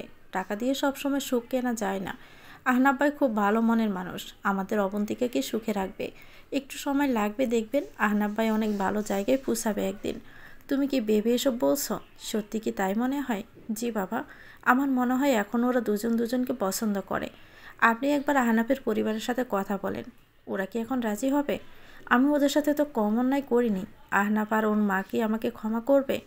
আপনি একবার কথা বলেই দেখুন না, ওরা মনে কিছুই রাখবে না। আপনি অনুতপ্ত হয়ে মন থেকে ক্ষমা চাইলে ওনারা মনে রাগ ফুঁসে রাখবে না। ঠিক আছে বৌমা, তুমি যেহেতু বলছো আমি যাবো ওদের বাসায়। আমার মেয়ে সুখে থাকলে হচ্ছে, আর কিছু আমার চাই না। অনেক তো নিজের ইজ্জতের কথা ভাবলাম, আর না। রেজাউল করিম ভাবছে অনেক হয়েছে, এবার মেয়ের সুখের জন্য যা করার সব করবে। সন্তান সুখে থাকলে বাবা মারা সুখে থাকে। জেদ অহংকার মানুষের মনকে বিষিয়ে তোলে। সত্যি কখনো অহংকার করতে নেই, অহংকার পতনের মূল। মুনতাহা 1 সপ্তাহ ধরে অফিসে যাচ্ছে না। রাশেদ চিন্তায় পড়ে গেল হঠাৎ কি হলো মুনতাহার। কলও করলে ধরে না। রাশেদ কেমন অস্থির হয়ে উঠেছে মুনতাহার জন্য। মুনতাহার সাথে কথা না বললে ভালো লাগে না। তাই ভাবলো একবার মুনতাহার বাসায় গিয়ে দেখবে। মুনতাহা অসুস্থ না তো? একা বাসায় মামিয়ে থাকে, কোনো পুরুষ মানুষও নেই প্রয়োজন হলে কিছু করার মতো। 7-5 না ভেবে রাশেদ চলে গেল মুনতাহাদের বাসায়। একদিন মুনতাহার কাছে রাশেদের কথা শুনতে শুনতে চেহারা কেমন হবে ধারণা হয়ে গেছে মুনতাহার মার। রাশেদকে দেখে মুনতাহার মা হাসি দিয়ে বলছে, আসো বাবা, ভিতরে আসো। আপনি আমাকে চিনেছেন? চিনব না কি বলো, তুমি রাশেদ তো? হ্যাঁ, কীভাবে বুঝলেন? মা সন্তানদের ঠিকই চিনতে পারে। তাহলে কি আমি মা ডাকবো? হ্যাঁ, তুমি তো আমার ছেলের মতো। তুমি ছিলে বলে আমরা এত ভালো আছি। কী যে বলেন মা, ভালো থাকার আপনাদের অধিকার। মুনতাহাকে দেখছি না, ও কোথায়? তুমি এসেছো, ভালো করেছো। সারাক্ষণ রুমের লাইট অফ করে বসে থাকে। তুমি যাও, আমি নাস্তা নিয়ে আসছি। রাশেদ গিয়ে দেখে আবছায়া আলোতে মুনতাহাকে দেখা যাচ্ছে। মুনতাহাকে ভীষণ মায়াবী লাগছে। এত সুন্দর একটা মেয়ের জীবনে এত কষ্ট, এ কম বয়সে কত কিছু নিয়েও সহ্য করে ফেলেছে। রাশেদ গিয়ে মুনতাহার মাথায় হাত দিতেই মুনতাহা আঁতকে ওঠে। মুনতাহার মুখ থেকে অন্যমনস্ক হয়ে বের হলো, সাইমন। রাশেদ ঠিকমতো শুনতে পায়নি মুনতাহা কী বলছে। কি হয়েছে মুনতাহা? একই চেহারার হাল বানিয়েছ। ও রাশেদ তুমি? কেন, অন্য কাউকে ভেবেছিলে? আরে না, কাকে ভাববো। মুনতাহা জামা ঠিক করে উঠে লাইট জ্বালিয়ে, তুমি কখন এসেছ? একটু আগে। কি হয়েছে তোমার? অফিসে যাচ্ছ না? কল দিলেও তো ধরো না। কয়েকদিন ধরে শরীরটা খারাপ। মোবাইল কোথায় আমি নিজেও জানি না। আমার কাছে লুকাবে না, আমি সব বুঝতে পারি। খেয়াল করছি ডিভোর্সের পর থেকে তুমি কেমন আনমনা হয়ে গেছো। ও কিছু না। দেখো মুনতাহা, অতীতকে নিয়ে বেশি ভাবতে নেই। যত অতীতকে গুরুত্ব দিবে ততই তুমি সমুদ্রের তলদেশে পৌঁছে যাবে। সেখান থেকে চাইলেও আর উঠতে পারবে না। জীবনটা অনেক সুন্দর। তুমি চাইলে তোমার জীবন আগের চাইতেও বেশি সুন্দর হবে। কিভাবে? আমি যে কিছুই ভাবতে পারছি না। আমাদের আশেপাশে অনেক আছে, শুধু সুখের সন্ধান বের করে নিতে হয়। আর আমি তো আছি তোমার পাশে। রাশেদ কি বোঝাতে চাচ্ছে? ও তো ভুল ভাবছে। আমার পক্ষে আবার কোনো সম্পর্কে যাওয়া সম্ভব না। নতুন করে আমি আর কাউকে বিশ্বাস করতে পারবো না। বিশ্বাস অনেক মজবুত জিনিস, কিন্তু একবার ভেঙে গেলে পৃথিবীর সব থেকে দুর্বল জিনিসে পরিণত হয়। চাইলেই কাউকে বিশ্বাস করা যায় না। পুনরায় বিশ্বাস করতে কারো কারো তো আজীবন সময় লেগে যায়। রাশেদ মুনতাহার চোখের সামনে হাত নেড়ে বলে, এত কি ভাবছো মুনতাহা? কিছু না, তুমি বসো, আমি নাস্তা নিয়ে আসি। এর মধ্যে মুনতাহার মা নাস্তা নিয়ে এসে, বাবা খেয়ে নাও, আজ প্রথম গরিবের বাসায় এসেছ। মা একরকম কথা বললে কখনো আসবো না কিন্তু। আচ্ছা বাবা, আর বলবো না, এবার খেয়ে নাও। মুনতাহা হাত মুখ ধুয়ে আসো, একসাথে খাবো। মুনতাহা ফ্রেশ হয়ে রুমে ঢুকতে দেখে রাশেদ মুনতাহার মা কথা অফ করে দিল। কিছুক্ষণ চুপ থেকে ইচ্ছে করে কথা অন্যদিকে ঘুরাচ্ছে। মুনতাহা বুঝেও কিছু বলল না আর। মুনতাহা ভাবছে, রাশেদ কি কথা বলছে যে আমাকে দেখে চুপ হয়ে গেল। আসো আসো, এবার লক্ষ্মী মেয়ের মতো চুপটি করে বসে খাও। মুনতাহা খাচ্ছে আর লক্ষ্য করছে রাশেদ ইশারা দিয়ে মাকে কিছু বোঝাচ্ছে। মুনতাহা তাকাতেই চোখ ঘুরিয়ে নিল। আজ অনেক খেয়েছি, 2 দিন না খেলেও চলবে। আজ একটা কাজ আছে বলে চলে যেতে হবে। মুনতাহার মা বলছে, আর একটু থাকো না, একদম ডিনার করে পরে গিয়ে যেও। না মা, আজ যাই, অন্যদিন আসবো। মুনতাহা, আমি অফিসে বলে দিব তুমি কিছুদিন রেস্ট করো। আর হ্যাঁ, একদম মন খারাপ করবে না প্লিজ। কল দিলে ধরিও, নিজের যত্ন নিও। রাশেদ নানাভাবে কথা দিয়ে মুনতাহাকে বোঝাতে চাচ্ছে মুনতাহাকে রাশেদ পছন্দ করে। সরাসরি বলতে পারছে না যদি মুনতাহা মাইন্ড করে। যদি ভাবে মুনতাহার অসহায়ত্বের সুযোগ নিচ্ছে। একজনকে বলার জন্য অন্য কাউকে ডাল হিসাবে ধরা ভুল ছাড়া আর কিছুই না। তাতে আর যাই হোক ভালোবাসা থাকে না, কেবল জমানো ক্ষত পূরণ করার বৃথা চেষ্টা থাকে। আমি দ্বিতীয়বার জীবনযুদ্ধে নামতে চাই না। এক জীবনে কতবার হারা যায়। আমি সত্যি খুব ক্লান্ত। অবন্তিকা সাইমনের ডিভোর্স হয়ে গেল। সাইমনের জন্য অবন্তিকার খারাপ লাগছে, এই বিয়েটার জন্য সাইমন মুনতাহা কষ্ট পাচ্ছে। জীবনের কিছু ঘটনা আমাদের হাতে থাকে না, কেমন জানি দমকা হওয়ার মতো সব ঘটে যায়। অবন্তিকা চেষ্টা করেও মুনতাহার সাথে কোনোভাবেই যোগাযোগ করে উঠতে পারেনি। অবন্তিকা আহনাফকে বলে দিয়েছে ওর বাবা আহনাফের বাসায় যাবে বিয়ের প্রস্তাব দিতে। রেজাউল করিমের কিছুটা লজ্জা লাগছে, কিভাবে বলবে। আহনাফকে কয়েকবার এলাকা ছেলেদের দিয়ে মারধর করেছে। আহনাফের মাকে যা নয় তা বলে হুমকি দিয়েছে। আজ তাদের বাসায় মেয়ের বিয়ের প্রস্তাব নিয়ে যেতে হচ্ছে। জীবন কাকে কখন কার দুয়ারে দাঁড় করায় কেউ বলতে পারে না। আজ যাকে তুচ্ছ-তাচ্ছিল্য করছে কাল হয়তো তার কাছে হাত পাততে হতে পারে। মেয়ে সুখের কথা রেজাউল করিম আহনাফের বাসায় গেলেন। আহনাফের বাসা খুব সাদামাটা, কোনো আভিজাত্যের ছোঁয়া নেই, কিন্তু মনোরম পরিবেশে প্রশান্তির ছোঁয়া আছে। মধ্যবিত্তের বাসায় আর কিছু না হোক, শান্তিতে অন্তত ঘুমানো যায়। আহনাফ সালাম দিয়ে রেজাউল করিমকে ড্রয়িং রুমে বসালো। কিছুক্ষণ বাদে আহনাফের মায়ের সাথে অবন্তিকার বাবার দেখা হলো। রেজাউল করিম নীরবতা ভেঙে কাশি দিয়ে বললেন, বেহেন ভালো আছেন? হ্যাঁ ভাইজান, ভালো আছি। আপনি? আপনাদের দোয়াতে ভালো আছি। আমার খুব লজ্জা লাগছে, আপনার সাথে অনেক খারাপ আচরণ করেছি। যদি সম্ভব হয় ভাই ভেবে ক্ষমা করে দিবেন। আমি টাকার অহংকারে অন্ধ হয়ে ভালো মন্দ বোঝার ক্ষমতা হারিয়ে ফেলেছিলাম। ভাই যদি তার ভুল বুঝতে পেরে বোনের কাছে ক্ষমা চায়, বোন কি ক্ষমা না করে থাকতে পারে?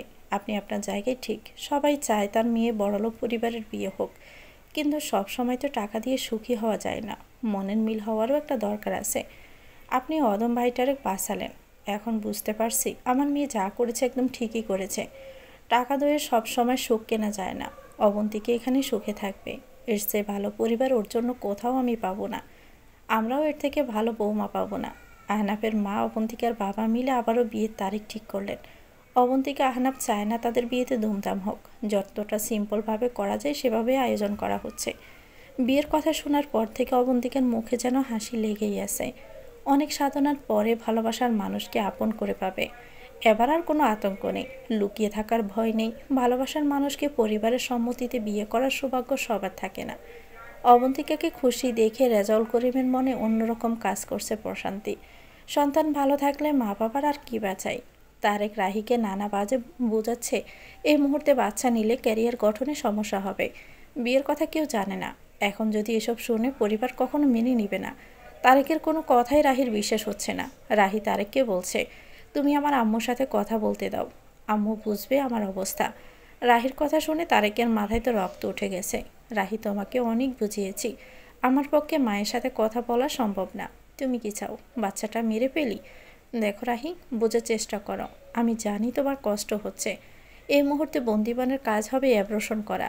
বেঁচে থাকলে বাচ্চা হবে। তোমাকে শেষবারের মতো বলে দিচ্ছি, তুমি আমার জীবনে থাকো আর নাইবা থাকো, আমি আমার সন্তানকে পৃথিবীর মুখ দেখাবো। তোমার যা খুশি করো, বাচ্চা রাখলে আমাকে পাবা না, বলে দিলাম। কথাটা মাথায় রেখো কিন্তু।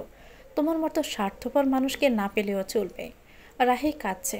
কতই না স্বপ্ন ছিল তারেকের সাথে ছোট্ট একটা সংসার হবে। রাহি জানে বাচ্চা নষ্ট করলেও তারেকও জীবনে থাকবে না। ভাবি থাকলে আজকে সাহস পেতাম। কি অদ্ভুত শাস্তি পাচ্ছি, যেখানে একটা বাচ্চার জন্য আমরা তাকে দূর দূর করে তাড়িয়ে দিলাম, সেখানে আজ আমার বাচ্চার কথা কাউকে জানাতে পারছি না। সাইমন না খেতে খেতে অনেক অসুস্থ হয়ে গেছে। নিজেকে এক ঘরে বেঁধে রেখেছে। আগে যা একটু বারান্দায় যেতে এখন সেটাও যায় না। আলো একদম পছন্দ করে না। সাইমনের মা ছেলের শারীরিক অবস্থা দেখে ঠিক করেছেন ডাক্তার দেখাতে নিয়ে যাবেন। এভাবে চলতে থাকলে ছেলেটাকে হারাতে হবে। রাশেদ মনে মনে সিদ্ধান্ত নিয়েছে আর না। এবার মুনতাহাকে মনের কথা জানাতে হবে। ভালোবাসার বেশি দিন চেপে রাখা যায় না। মুনতাহা যেভাবেই হোক রিয়েক্ট করুক, মুনতাহাকে তার ভালোবাসা দিয়ে আপন করে নিবে। মুনতাহাকে রাশেদ আগে থেকেই পছন্দ করতে, কিন্তু মুনতাহার বিয়ে হয়ে যাওয়াতে সেটা বলে উঠতে পারেনি। জীবন যেহেতু দ্বিতীয়বার সুযোগ দিয়েছে, রাশেদকে সুযোগ হারাতে চায় না। ডিভোর্সি মেয়েকে ভালোবেসে বিয়ে করা যাবে না এমন কোনো আইন নেই। বরং ডিভোর্সি মেয়েরা স্বামীকে খুব ভালোবেসে স্বামীর আনুগত্য পালন করে। সে যাই হোক, রাশেদ সকল পরিস্থিতির জন্যই প্রস্তুত।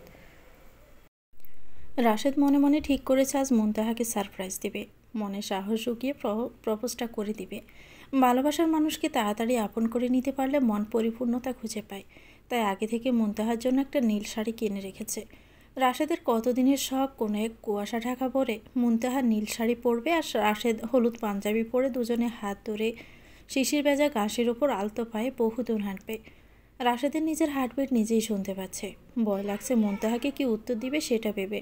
বুকের ভিতর দমকা হাওয়া বইছে। মুনতাহা বুঝবে তো আমি ওকে কতটা ভালোবেসে ফেলেছি। ও কি অনুভব করেছে আমি প্রতিনিয়ত ওর স্বপ্নে বিপদ থাকি। ঘুমন্ত জাগ্রত অবস্থায় আমার স্বপ্নগুলোকে রং তুলি দিয়ে নিত্য নতুনভাবে সাজিয়ে তুলি।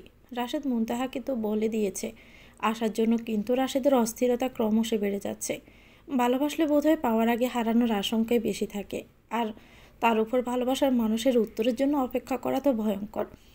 রাশেদ ইমার্জেন্সিভাবে ডাকলো কেন? কোনো বিপদ হয়নি তো? বাসার জামাটা কোনো রকম বদলিয়ে অফিসে চলে আসছে। অফিসে এসে দেখে রাশেদ নেই। কয়েকজন কলিগকে জিজ্ঞেস করছে, কেউ কিছু জানে না। তারপর মুনতাহা রাশেদকে কল দিল। কোথায় তুমি রাশেদ? আগে বলো তুমি কোথায়? আমি তো অফিসে। তোমাকে দেখতে পাচ্ছি না কেন? তুমি অফিসের পাশে যে রেস্টুরেন্ট আছে সেখানে চলে আসো। আচ্ছা। মুনতাহার মনে খটকা লাগছে, কি বলবে রাশেদ। মুনতাহাকে আসতে দেখে রাশেদের মুখে বিন্দু বিন্দু ঘাম জমছে। মনে হচ্ছে রাশেদ কোনো কঠিন পরীক্ষা দিতে যাচ্ছে, যার উত্তর রাশেদের জানা নেই। কি হয়েছে রাশেদ? কিসের ইমার্জেন্সি? সব ঠিক আছে তো? কোনো সমস্যা হয়নি তো অফিসে? না মানে এই তো সব ঠিক আছে। তাহলে ডাকলে কেন? আমি তো খুব ভয় পেয়ে গেছি, না জানি কি হয়ে গেল।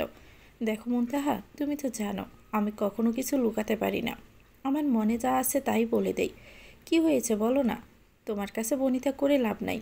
আমি তোমাকে খুব ভালোবাসি, তোমাকে বিয়ে করতে চাই। আবার এটা ভেবো না তোমাকে হেল্প করে দুর্বলতার সুযোগ নিচ্ছি। আমি তোমাকে তোমার বিয়ের আগে থেকেই পছন্দ করতাম। সেটা কখন ভালোবাসার রূপ নিয়েছে আমি নিজে জানি না। প্লিজ, আমি তুমি ভুল বুঝো না। রাশেদ যেন এক নিঃশ্বাসে সব বলে দিল। লজ্জায় মুনতাহার দিকে তাকাতে পারছে না। না জানি মুনতাহা আমাকে নিয়ে কী ভাবছে।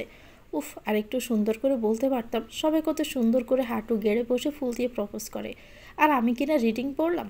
তোর কাল রাত থেকে কত কিছুই না ভেবেছি। ফুল কিনে আনলাম, কিন্তু কিছু তো মন মতো হলো না। আমাকে দিয়ে কিচ্ছু হবে না। রাশেদ বসা থেকে উঠে মুনতাহাকে একটু সময় দেওয়ার জন্য অন্যদিকে চলে যায়। চারদিকে নিস্তব্ধতা।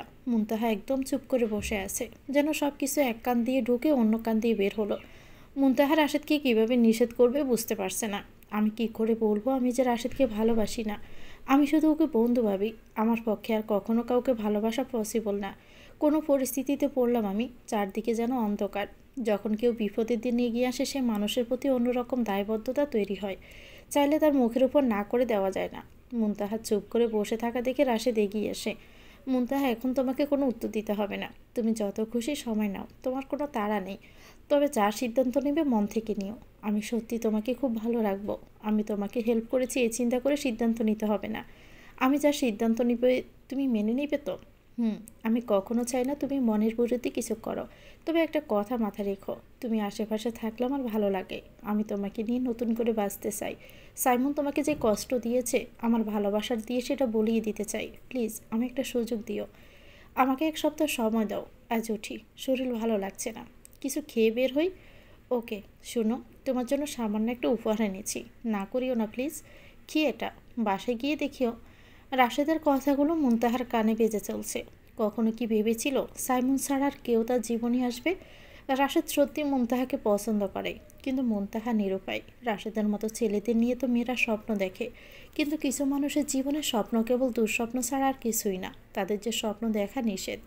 সাইমন না খেয়ে থাকতে থাকতে কেমন শুকিয়ে গেছে। চুল দাড়ি লম্বা হয়ে গেছে, উস্কো খুস্কো চুল, চেহারায় বয়স্কের ছাপ। রাত জেগে থাকার কারণে চোখের নিচে কালি। ভালোবাসার সুখ পারে জীবনকে রঙিন করে তুলতে, আবার ভালোবাসার কষ্টই পারে একটা জীবনের সকল আলো ছিনিয়ে নিতে, অন্ধকারে পরিণত করতে। সাইমন মায়ের সাথে রাগ করে কথা বলতে চায় না। সাইমনের একটাই কথা, মা হয়ে কেন সন্তানের মনের কথা বুঝলো না? কেন এত বড় অন্যায় করতে জোর করেছে? সেই জন্য ওর ভালোবাসাকে চিরকালের জন্য হারিয়ে ফেলেছে। দেখতে দেখতে 2 মাস পার হয়ে গেছে। দিন যত যাচ্ছে রাহির চিন্তা বেড়ে যাচ্ছে কী করবে। তারেক তো এখন কথা বলাই অফ করে দিয়েছে। রাহি ওর বেস্ট ফ্রেন্ড তানিয়াকে বাচ্চার কথা বলেছে। বিয়ের কথা শুধু তানিয়া জানতো। তানিয়া অ্যাবর্শন করতে বলেছে, কারণ এই সমাজে কেউ সিঙ্গেল মাকে কেউ মেনে নিবে না। নিজেরা হাজার নষ্টামি করে অন্যকে জানার পর থুতু ছিটাতে দ্বিধা করে না। নিজের ঘরের খবর না রেখে বাহিরের খবর নিয়ে বেশি আগ্রহ। রাহি যতই বলুক বিয়ে করেছে কেউ বিশ্বাস করবে না। সবাই আসতে যাইতে ওর জীবন হারাম করে দিবে। তার উপর তারেক বিয়ের কোনো প্রমাণ রাখেনি। হঠাৎ করে সাইমন বমি করা শুরু করছে, কোনোভাবে থামছে না। সাইমনের মা চিৎকার দিচ্ছে। ছেলের না জানি কী হয়ে গেল। তাড়াতাড়ি গাড়ি ঠিক করে হাসপাতাল নিয়ে যায়। সাইমন যাই বলুক, আমাকে মুনতাহার সাথে কথা বলতেই হবে, না হয় আমার ছেলেটা অকালে মরে যাবে। ডাক্তার বলেছে ঠিকমতো না খাওয়ার কারণে সাইমন বমি করেছে। সাইমন প্রচুর রাত জাগে, ঘুমায় না। এভাবে বেশি দিন চললে সাইমনের শরীর খারাপ হয়ে যাবে। সাইমনের পরিপূর্ণ বিশ্রাম দরকার, সাথে খাওয়া দাওয়া। মুনতাহা রাশেদের কথা মাকে বলেছে। রাশেদ মুনতাহাকে বিয়ে করতে চায়, কথা রাশেদ সেদিন মুনতাহার মাকেও বলেছে। মুনতাহার মা খুব খুশি রাশেদ মুনতাহাকে বিয়ে করতে চায়। মুনতাহাকে কোলে রেখে চুলে তেল দিয়ে বিলি কাটতে কাটতে বলে, মুনতাহা তুই রাশেদের কথাতে রাজি হয়ে যা মা। এমন ছেলে হাজারে পাবি না। মা সব জেনে কীভাবে বলছো? দেখ মুনতাহা, কোনো মেয়ে সারা জীবন একা থাকতে পারে না। একটা সময় গিয়ে ছোট্ট একটা সংসার পরিবারের দরকার হয়। রাশেদ খুব ভালো ছেলে, তোকে ভালো রাখবে। মা ও সাহায্য করেছে, তার মানে এই না যে আমার ওকে বিয়ে করতে হবে। তুই এভাবে ভাবছিস কেন? দুনিয়াতে কত মানুষই তো সাহায্য করে, তাই বলে সবাইকে কি বিয়ে করতে হয়? ও তোকে সত্যি ভালোবাসে মা। আমার পক্ষে কাউকে বিশ্বাস করা সম্ভব না। তুই ওই বেঈমান সাইমনের জন্য করছিস, তাই না? না মা, প্লিজ। আমি আর কয়দিন বা বেঁচে থাকবো? মরার আগে তো শোক বুঝি দেখে যেতে পারবো না। এসব বলতে বলতে মুনতাহার মা কেঁদে দিলেন। মুনতাহা কাকে বোঝাবে? সব ভালোবাসা যায় শেষ, কাউকে নতুন করে দেওয়ার মতো ওর বউকে আর ভালোবাসা নেই। সব যে পুড়িয়ে গেছে। আজও কেউ মন থেকে বলতে পারছে না। মা প্লিজ কেঁদো না, আমার মনের অবস্থাটা বোঝো। তুই আরেকবার ভেবে দেখ মুনতাহা, আমি মন থেকে চাই রাশেদের সাথে তুই বাকি জীবনটা সুখে শান্তিতে কাটা। মায়ের কথাটা পারলে রাখিস।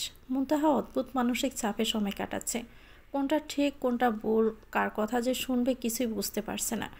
মায়ের কোল থেকে উঠে মুনতাহা ছাদে চলে যায়। বাতাসে চুল উঠছে, এক পলকে আকাশের মেঘের খেলা দেখছে। চোখের কোণে জলের আনাগোনা। আমি কি করে বোঝাবো মা? আমি রোজ রাতে মরতে মরতে বেঁচে উঠি। মনে কয়জনকে ঠাঁই দেওয়া যায়? আমার সবটুকু ভালোবাসা যে সাইমনকে দিয়ে দিয়েছি। আমি যে বড্ড শূন্য। আমার শরীরটুকু আছে, মনটা যে অনেক আগেই মরে গেছে। এই পৃথিবীতে কেউ কেউ মরার আগে মরে যায়, তারা কেবল নামে মাত্র বেঁচে থাকে। মুনতাহার ভাবি মুনতাহা যাওয়ার পর বেশ আনন্দেই দিন কাটাচ্ছে। আগে ঘরের মধ্যে বন্ধুবান্ধব তেমন আনতে পারতো না, এখন সারাক্ষণ সাজগোজ, শপিং আর বন্ধুবান্ধব নিয়ে ঘুরে বেড়াচ্ছে। নিজের স্বামী ছেলের জন্য কোনো সময় নেই। মুনতাহার ভাই বুঝলো বউকে মুখের উপর কিছু বলতে পারে না। সে তো বউয়ের কথার সাথে তাল মিলিয়ে মা বোনকে বাড়ি থেকে বের করে দিয়েছে। এখন নিজের বউয়ের কথা কাকে বলবে? পপিকে বলেও লাভ হবে না। ওর দমকে মুনতাহার ভাই চুপ। বেশি বাড়াবাড়ি করলে চিৎকার করে লোকজন জড়ো করে ফেলবে, তাতে সমস্যা বাড়বে। সবাই ভাববে বউকে নির্যাতন করছে।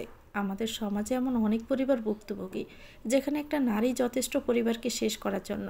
একটা নারী পারে পরিবারকে জান্নাতের বাগান বানাতে, আবার একটা নারী পারে পরিবারকে জাহান্নামের আগুনে জ্বালাতে। কিন্তু মাঝে মধ্যে নারীরা পুরুষের চেয়ে ভয়ঙ্কর হয়ে যায়। মুনতাহার ভাইও সেরকম ভুক্তভোগী। অবশ্য তার এটা প্রাপ্য। পরিবারের সকল সিদ্ধান্ত পুরুষের অনেক ভূমিকা থাকা দরকার। মেরুদণ্ডহীন পুরুষরা পরিবারের অন্যান্য সদস্যদের জন্য হুমকি স্বরূপ। অবন্তিকা আহনাফের বিয়ের দিন কাছাকাছি চলে এসছে। রেজাউল করিম মেয়েকে হাত ভর্তি টাকা দিয়েছেন যা খুশি শপিং করে নিতে। রেজাউল করিম চেয়েছিল ঘর ভর্তি জিনিস পাঠাতে, কিন্তু আহনাফ মুখের উপর না করে দিয়েছে। তার যখন সামর্থ্য হবে সে কিনে নেবে। আহনাফ চায় না কেউ বলুক অবন্তিকার বাবার টাকা আছে বলে ডিভোর্সি বউকে আবার বিয়ে করেছে। সে অবন্তিকাকে ভালোবেসে বিয়ে করছে, কোনো নাম ডাকের জন্য না। অবন্তিকা আহনাফ শপিং করতে বের হয়েছে। ইচ্ছে মতো শপিং করে বাসা আসার সময় অবন্তিকা রাস্তায় মুনতাহাকে দেখতে পায়। মুনতাহা হাতে বাজার নিয়ে হেঁটে হেঁটে বাসায় ফিরছে।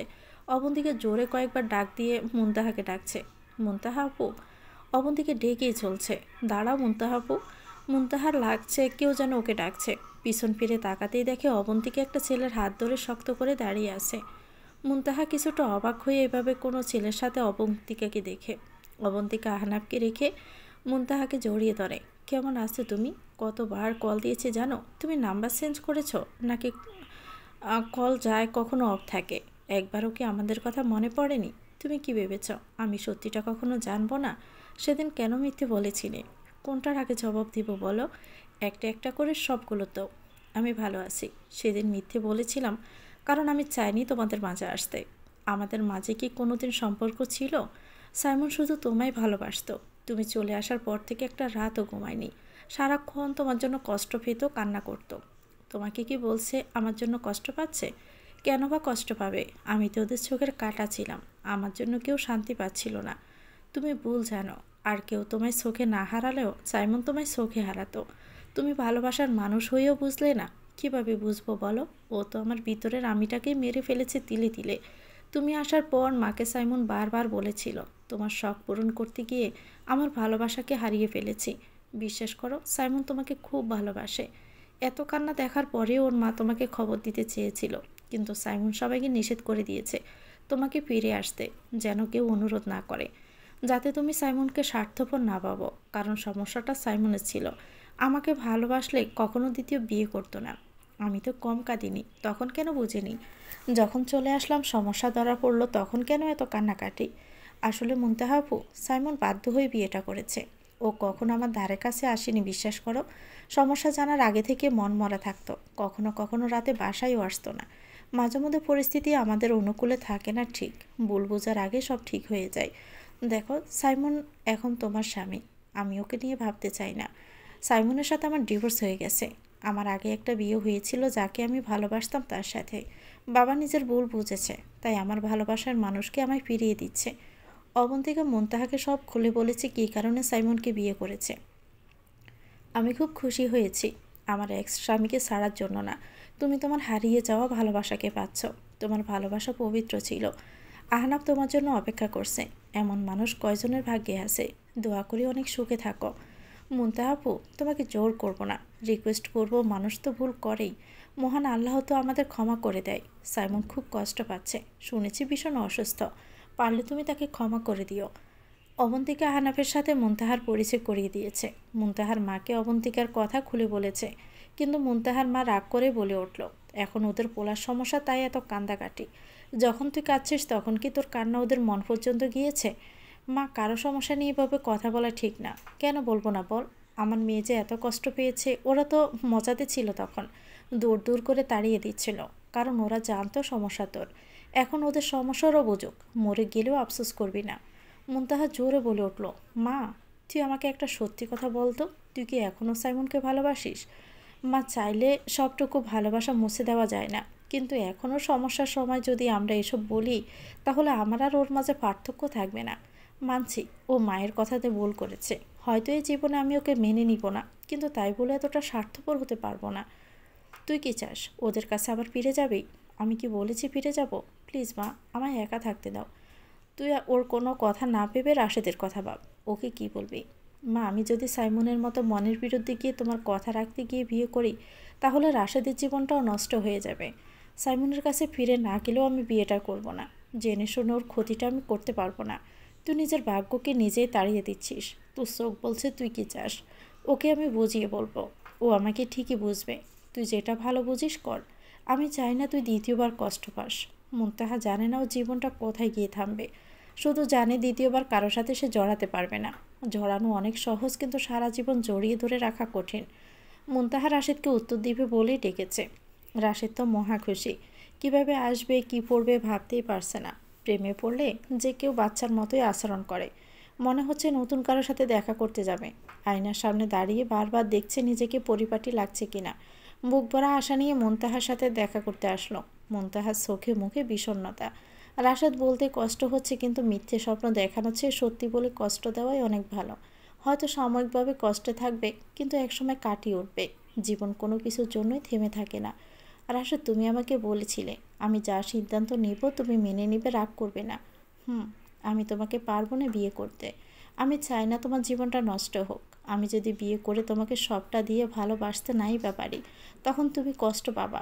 এটাও জানি তোমার মতো ছেলে আমার মতো ডিভোর্সিকে বিয়ের প্রস্তাব দিয়েছে, এটাই অনেক। প্লিজ তুমি অন্তত আমাকে ভুল বুঝিও না।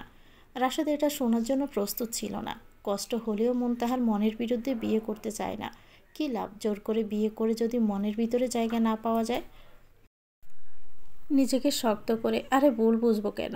আমি বরং তুমি খুশি তুমি কোনো চাপ না নিয়ে মনের কথা শুনেছ। আমি চাই তুমি যেভাবে থাকো ভালো থাকো। রাশেদের ভীষণ কষ্ট হচ্ছে।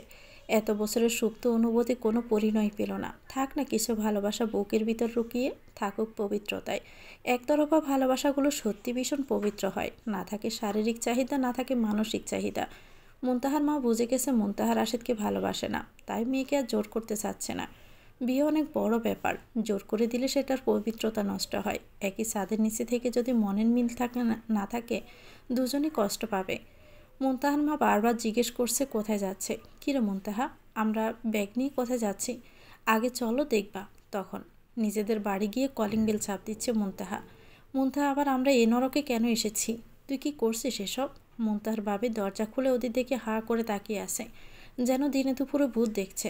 হাঁ করে তাকানোর কি আছে, নিজেদের বাড়িতে নিজেরা এসেছি। বাহ, তোমরা আবার চলে এসেছ? না খেতে পেয়ে ঠিক আমার গাড়ি এসে পড়লে। মুখ সামনে কথা বলো। এ বাড়িটা আমার বাবা বানিয়েছেন। বাবা মারা যাওয়ার পর আমার মা এটার মালিক। সম্পত্তি কিন্তু এখনও আমার বাবার নামে। আইনসম্মতভাবে আমিও এ বাড়ির সম্পত্তির ভাগ পাবো। যদি মা চায় পুরো বাড়ি আমার নামে লিখে দিবে। তাই সাবধানে কথা বলো, ওকে? না হয় পিছলে পড়ে কোমর ভেঙে যাবে। পপি ভাবছে এখন মুনতাহাকে দেখছে। এ যে আগে চুপ করে থাকা মুনতাহা না। সম্পত্তির ভাগ পাবা মানে কি? কি বলতে চাচ্ছ? যা বলছি একদম ঠিকই বলেছি। আর একটা কথা, মাকে নিয়ে আসার আগে আমি থানায় তোমার নামে জিডি করে এসেছি। যদি আমার আর মায়ের কিছু হয় তুমি দায়ী থাকবে। মুনতাহার ভাবি থতমত খেয়ে গেলেন। ভয়ে মুখ ফুটে কিছু বলছে না। যদি সত্যি পুলিশ এসে ধরে নিয়ে যায়? একটা কথা সবসময় সঠিক, মানুষ শক্তের বক্ত, নরমের জম। যতদিন নিজেকে দুর্বল ভাববেন সবাই সব কিছু ছাপিয়ে দিবে। হুমাম এসে দাদিকে পরম মমতায় জড়িয়ে ধরেছে। দাদি নাতির চোখে মুখে চুমু খেতে লাগলো। মুনতাহার ভাই মা বোনকে দেখে, তোমরা এসে গেছো, আমাকে ক্ষমা করে দিও, আমি সেদিন ভুল করেছি। ছেলে একজন অন্যজনকে জড়িয়ে ধরে কান্নাকাটি করছে। এ যেন সুখের কান্না। মুনতাহার ভাবি জামাইয়ের দিকে চোখ বড় করে তাকাচ্ছে। তুমি অনেক করেছো আর না, এই কয়েকদিনে বুঝেছি তোমার জীবনে আমাদের কোনো দাম নেই। আজ থেকে ইচ্ছে হলে থাকবা, না হয় ব্যাগ গুছিয়ে বাপের বাড়ি রওনা দাও। মুনতাহার সময়টা আবারও খারাপ যাচ্ছে। রাশেদ কথা বলে, কিন্তু আগের মতো হাসি খুশি থাকে না। মুনতাহা কিছু বলে না, যাতে রাশেদ নিজেকে গুছিয়ে নিতে পারে। মুনতাহার বাসায় আগের মতো ঝামেলা নেই, তাও মুনতাহার মনে অশান্তির দানা বেঁধেছে। বারবার অবন্তিকের কথাগুলো কানে পাচ্ছে। ভাবছে আমি বেশি কঠোর হয়ে গেলাম না তো? মানুষ মাত্রই তো ভুল করে। সাইমন না হয় একটা ভুল করেই ফেলেছে, আমার কি তাতে সাইমনকে ক্ষমা করে দেওয়া উচিত? অবন্তিকে তো বলেছে ও একটা রাতও শান্তিতে ছিল না, শুধু আমার কথা ভেবে। হয়তো ভালোবাসাটা সঠিক সময়ে প্রকাশ করতে পারে না। পরক্ষণে ভাবছে সে আমাকে মন থেকে ভালোবাসলে কেন আমার কষ্ট বোঝেনি। এমন তো না ও আমাকে বুঝতো না। আজ যদি আমার সমস্যা হতো তাহলে কি আমার জন্য এমন মন ফুটতো সবার? আমার কথা কি মনে রাখতো? অবন্তিকাকে মানুক আর না মানুক, বিয়ে তো করেছে। অবন্তিকে যদি চাইতো হয়তো ওর সাথে একটা সময় সুখে সংসার করতো। তখন কি আমার কথা মনে করে বুকটা চিনচিন করতো? কই, আমার চোখের জল তো তখন কারো মন নরম করতে পারিনি। এখন এত কান্না কিসের? না, কিছুই বুঝতে পারছে না মুনতাহা। কখনো পজিটিভ কখনো নেগেটিভ কথা মাথায় আসছে, ভেবে যাচ্ছে কিন্তু মাথা কাজ করছে না। হঠাৎই শুনতে পায় মোবাইল বেজে যাচ্ছে। মোবাইল হাতে নিয়ে দেখে এটা তো চেনা নাম্বার। এটা অন্য কারো না, রাহির নাম্বার। রাহি কেন কল দিচ্ছে? মুনতাহা মোবাইল রেখে দিল। না, কল বেজেই যাচ্ছে। হয়তো খুব দরকার মুনতাহা, তাই কল রিসিভ করলো। কেমন আছো ভাবি? তুমি হঠাৎ? ভাবি আমি জানি তুমি রাগ করে আসো। ভাবি ভাইয়ার খুব শরীর খারাপ, প্লিজ তুমি একবার আসবে। কি? রাহির কথায় মুনতাহার বুক কেঁপে উঠল। নিজেকে শক্ত করে বলল, আমি পারবো না রাহি, প্লিজ ভাবি। আমরা নিজেদের পাপের শাস্তি ভোগ করছি। বিশ্বাস করো, তুমি চলে আসার পর থেকে আমরা কেউ ভালো নেই। ভাবি, শুধু ভাইয়ার না, আমারও তোমাকে খুব দরকার। আমি খুব বিপদে আছি। কিসের বিপদ? কি হয়েছে? ভাবি একবার বাড়িতে আসো, আমি তোমায় সব বলবো। তুমি ছাড়া আমি কাউকে বলতে পারছি না। এভাবে চলতে থাকলে আমার গলা দড়ি দিয়ে মরতে হবে। রাহির কথা শোনার পর মুনতাহা কিছুতেই আর না করতে পারল না। কি হয়েছে সাইমনের? বড় কোনো অসুখ হয়নি তো? রাহিরই বা কী এমন হলো যে গলায় দড়ি দিতে হবে? মুনতাহা যাচ্ছে দেখে মুনতাহার মা বাধা দিলেন না। মন যেহেতু ছুটেছে, যাক, যে যাই বলুক, মুনতাহার মনে এখনও সাইমনের জন্য ভালোবাসা বিদ্যমান। মুনতাহা রেডি হয়ে মাকে সালাম করে বের হয়েছে। মাথায় নানান কথা ঘুরপাক খাচ্ছে। আমার যাওয়া কি ঠিক হচ্ছে, নাকি আবার কোনো ভুল করছি? ওরা যদি ভাবে আমি এখনও দুর্বল, ওদের কাছে ফিরে যাওয়ার জন্য অপেক্ষা করছি, তাহলে তো আবারও নিজেকে ছোট করা হবে। মানলাম সাইমন নিষেধ করেছে, ওর মাকে কি পারতো না অনুতপ্ত মন নিয়ে ছোট হয়ে আমাকে নিতে আসতো? রিক্সা চালক মামা দ্রুত গতিতে প্যান্ডেল মেরে ঠান্ডা সতেজ বাতাসে এগিয়ে যাচ্ছেন। সামনে বাস কাউন্টার। হঠাৎই মুনতাহা রিক্সা থামিয়ে মামা রিক্সা ঘুরিয়ে ফেলুন। কেন, কি হয়েছে আপা? কিছু না মামা, বাসায় যাব। মাঝপথ থেকে বাসায় চলে আসলো। যতক্ষণ আর সাইমনের মা মুনতাহাকে জোর না করবে মুনতাহা যাবে না। আজ মনটাকে একটু শক্ত করি, না হয় এমন লোকগুলো শত দোষ করার পরেও ভেবে যাবে এই সমাজে মেয়েরা এখনও দুর্বল। পুরুষের হাজার দোষ থাকলেও মেয়েরা মেনে নিতে বাধ্য। মুনতাহার মা মুনতাহাকে দেখে অবাক। কিরে, চলে আসলে কেন? মা, ভাবলাম 2-1 দিন পরে যাব। কিছু হয়েছে? আমারে বল না। কিছুই না মা, ভেবেছি এভাবে রাহির কথায় চলে যাওয়াটা বেমানান লাগছে। সাইমনের মা যদি আমাকে কল করে অনুরোধ করে বা নিতে আসে তাহলে যাব, তার আগে না। তোকে তো বলেছি এত সহজে যাস না। অন্যায় করেছে যে, সেটা ওরা আগে ভালো করে বুঝুক। মুনতাহার মনটা সায় দিচ্ছে না, কিন্তু বাধ্য হয়ে করতে হচ্ছে। জীবনে মাঝে মধ্যে অন্যের ভুল বোঝানোর জন্য কঠোর হতে হয়।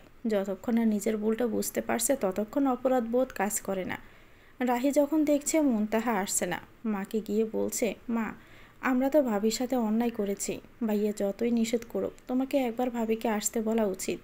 তুই ঠিকই বলেছিস রাহি, না হয় তোর ভাইটা শোকে শোকে মরে যাবে। আমি মা হয়ে ছেলের চোখে ঘৃণা নিয়ে বাঁচবো কীভাবে বল? হ্যাঁ মা, তুমি না হয় ভাবিকে আনতে চলে যাও। রাহির কথা শুনে রাহির মা পরের দিনে কাউকে না বলে মুনতাহার বাড়ির উদ্দেশ্যে রওনা দিলেন। বাস থেকে নেমে মুনতাহার শাশুড়ির সাহস হলো না মুনতাহার বাড়ি যেতে, তাই চিন্তা করলেন এখানে অপেক্ষা করবেন। মুনতাহাকে কল দিচ্ছে। মুনতাহা, কেমন আছিস মা? মুনতাহা চুপ করে আছে। প্লিজ মা, কথা বল। আমি তোর জন্য বাস কাউন্টারে অপেক্ষা করছি, তুই চলে আয় মা।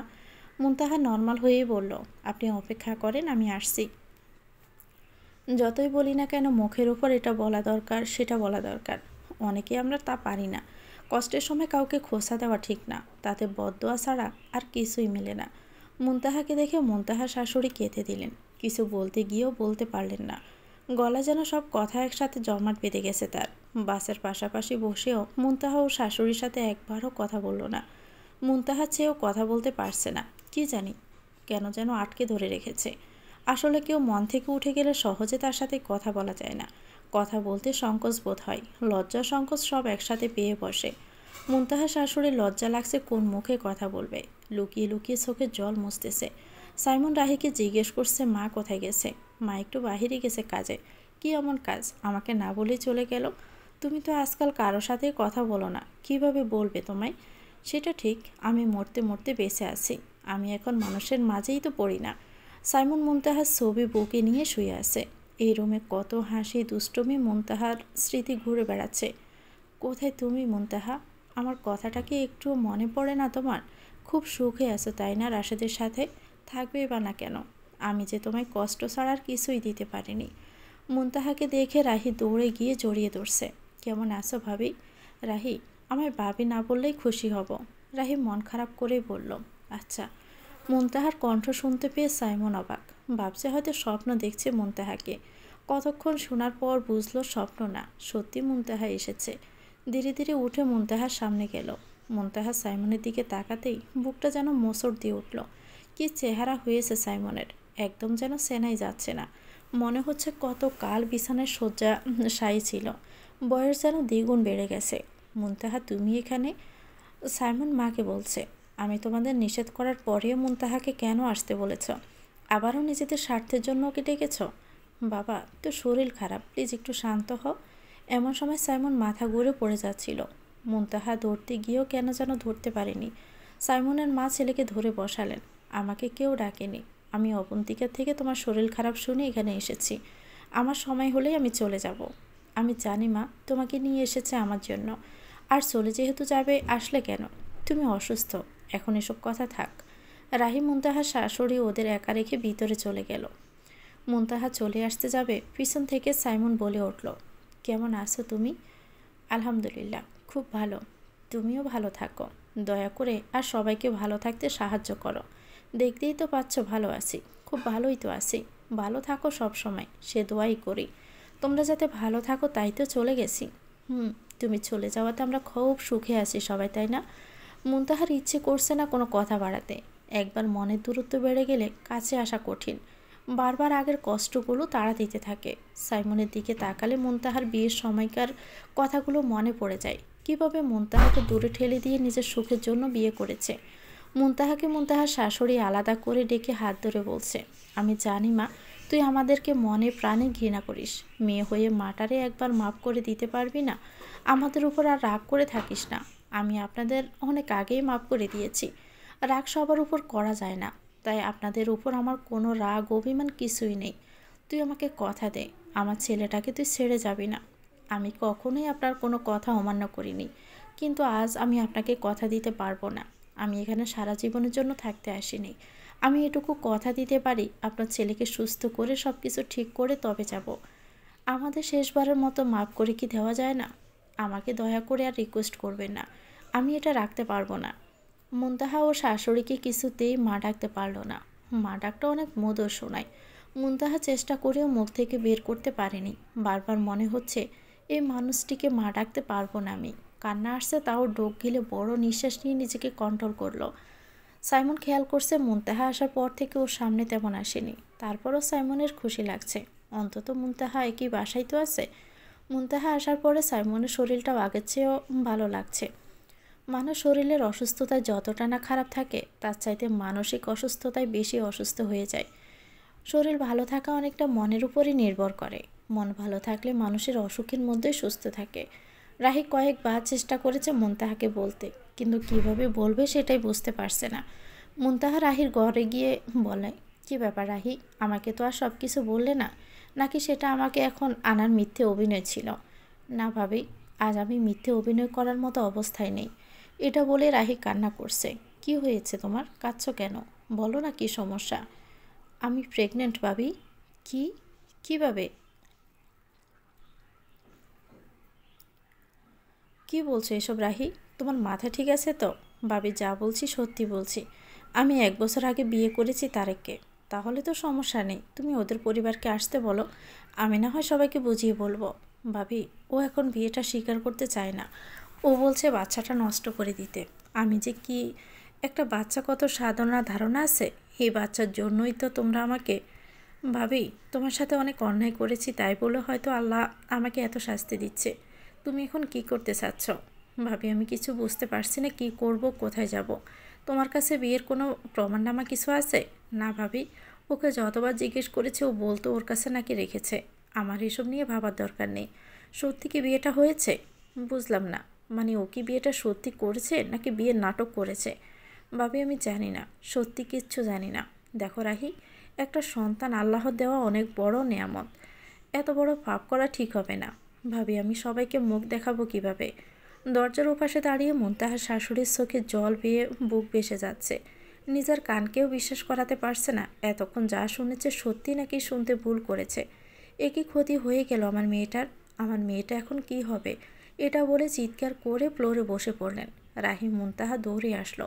ওদের বুঝতে আর বাকি রইল না কেন কাঁদছেন। রাহি মায়ের পা ধরে ক্ষমা চাচ্ছে। মাগো, আমায় তোমায় মাফ করে দাও। আমার অনেক বড় ভুল হয়ে গেছে। তুই এ বাচ্চাটা রাখিস না। সমাজে মুখ দেখাবে কিভাবে? আমি পারবো না মা, এই মাসুম বাচ্চাটিকে মেরে ফেলতে। তোকে যে লোকে থুতু ছিটাবে, কেউ বিশ্বাস করবে না। রাহি, এত বড় ভুল কেমনে করলি? এখন এই বাচ্চার বাবার পরিচয় কি বলবি? তুই এটারে রাখিস না মা। রাহি আর ওর মা জড়িয়ে ধরে কাঁদছে। মুনতাহা দাঁড়িয়ে দাঁড়িয়ে দেখছে। মুনতাহার চোখের কোণেও জলের আনাগোনা। কেউ সন্তানের জন্য সারা দুনিয়ার কিছুই বাদ রাখে না, আর কেউ না চাইতেও পেয়ে যায়। সবই আল্লাহর পরীক্ষা। আল্লাহ, আমি তো এমন অভিশাপ দিই নাই। মাসুম বাচ্চাটাকে দুনিয়ার মুখ দেখার আগেই শেষ হয়ে যাবে। মুনতাহা কিছুটা রাগ করে বলে উঠল, বংশের সন্তানের জন্য তো মরিয়া হয়ে উঠেছিলেন। আজ একটা বাচ্চাকে যে এখনও পৃথিবীর মুখে দেখেনি, তাকে খুন করার কথা কিভাবে ভাবছেন? নিষ্পাপ শিশুটার কী দোষ? তো কি করব বলো? জনসমক্ষে বলে আসবো আমার মেয়ের বিয়ে হয়নি কিন্তু বাচ্চার মা হতে যাচ্ছে? আমরা কেউ আর বাড়ির বাইরে পা রাখতে পারবো? লোকে তো কথা কথা বলে, একবেলা না খেয়ে পড়ে থাকুন, কেউ কোনো খোঁজ নিতে আসবে না। যে খারাপ কিছু শুনবে অমনি কথা শোনাতে হাজির হয়ে যাবে। এটা অনেকেরই স্বভাব। এই বাচ্চাটা আমার আর আপনার ছেলের পরিচয়ে থাকবে। কি বলছো তুমি? যদি কেউ জেনে যায় তখন কি হবে? আমার মেয়েটা যে মরা ছাড়া উপায় থাকবে না। দেখেন, যা হওয়ার হবে, কিন্তু জেনে শুনে এত বড় পাপ করা যাবে না। মা বোনের কান্না দেখে সাইমনের চোখে জল। কেন আমার বোনটা শাস্তি পাচ্ছে? যা পাপ করেছি তো আমি করেছি। রাহি ছেলেটার পরিচয় দে, আমি ওকে দেখে ছাড়বো। আমার বোনের সাথে বেইমানি, আমি খুন করে ফেলবো। মুনতাহার মা চোখ মুছে বলছেন, এসব করতে যাইস না, আমার মেয়েটার যে আরও বদনাম হবে। মা বুঝছেন না কেন? আমার বোনটাকে ওই কুত্তা বিয়ে করেছে, এখন স্বীকার করতে চাচ্ছে না। এসব জানার পরেও কি কিছু করব না? আজ তোমার বোনকে একা ফেলে রেখে গেছে বলে কত কষ্ট হচ্ছে, তাই না সাইমন? এভাবে আমার সাথেও তো বেইমানি করেছিলে। কথা দিয়েছিল আমার সুখ দুঃখের ভাগিদার থাকবে। কিন্তু এমনও তো হতে পারে ছেলেটা ওকে বিয়ে করেনি, শুধু রাহিকে বুঝ দেওয়ার জন্য বিয়ের অভিনয় করেছে। আমরা কি চুপ করে থাকবো? চুপ থাকার কথা বলিনি। মাথা গরম করে কোনো সিদ্ধান্ত নেওয়া যাবে না। মুনতাহার শাশুড়ি কেমন যেন হয়ে গেল। সারাক্ষণ মেয়ের কথা বলে কান্নাকাটি করে। যত দিন যাচ্ছে রাহি একদম চুপ হয়ে যাচ্ছে। মুনতাহা এ বাসায় আসার পরেও চপটা ছাড়ায়নি। মুনতাহা বুঝে গেছে কারোর জন্য নিজের জীবন বিলিয়ে দেওয়া ঠিক না। কিছুটা সময় নিজের জন্য রাখা উচিত। নিজের পরিচয় নিজেকে গড়ে তুলতে হবে, যাতে কেউ সুযোগ পেলে ছুঁড়ে না ফেলে দিতে পারে। মুনতাহা আলাদা রুমে থাকতো। সাইমনের জন্য সব কিছু করে, কিন্তু তেমন একটা কথা বলে না। মুনতাহাকে যেন সকল জড়তা ঘিরে ধরে রেখেছে। সাইমনের আশেপাশে খুব প্রয়োজন না হলেও থাকে না। আবার সাইমন একটু জোরে কাশলে নিজের রুমে থাকতে পারে না। আড়ালে ভালোবাসা আঁকড়ে ধরে, কিন্তু সামনে আসলে সব উলট পালট হয়ে যায়। কেন ভালোবাসাগুলো মাঝে মাঝে নিজস্বতা হারিয়ে ফেলে? কোনো দিন শেষে কেন সকল অভিমান ভুলে আমরা ভালোবাসার স্বপ্ন সাজাতে পারি না? হয়তো অভিমানগুলো এতটাই বেশি ক্ষত হয়ে যায় যে হাজারো মলম দিয়ে শুকানো যায় না।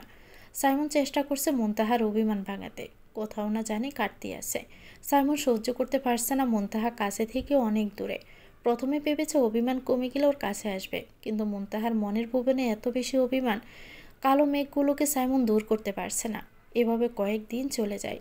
সাইমন ঘুমাতে চেষ্টা করছে কিন্তু পারছে না। বুকের কষ্টের বারটা দিন দিন বেড়ে চলছে।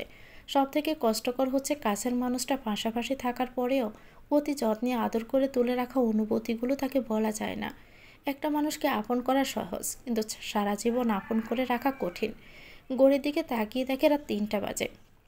সাইমনের খুব ইচ্ছে করছে মুনতাহাকে দেখতে, একবার শক্ত করে জড়িয়ে ধরে ক্ষমা চেয়ে নিতে। আমি আর পারছি না মুনতাহা, তোমায় ছাড়া থাকতে। মুনতাহাকে মৃদু আলোতে ভীষণ মায়াবতী লাগছে।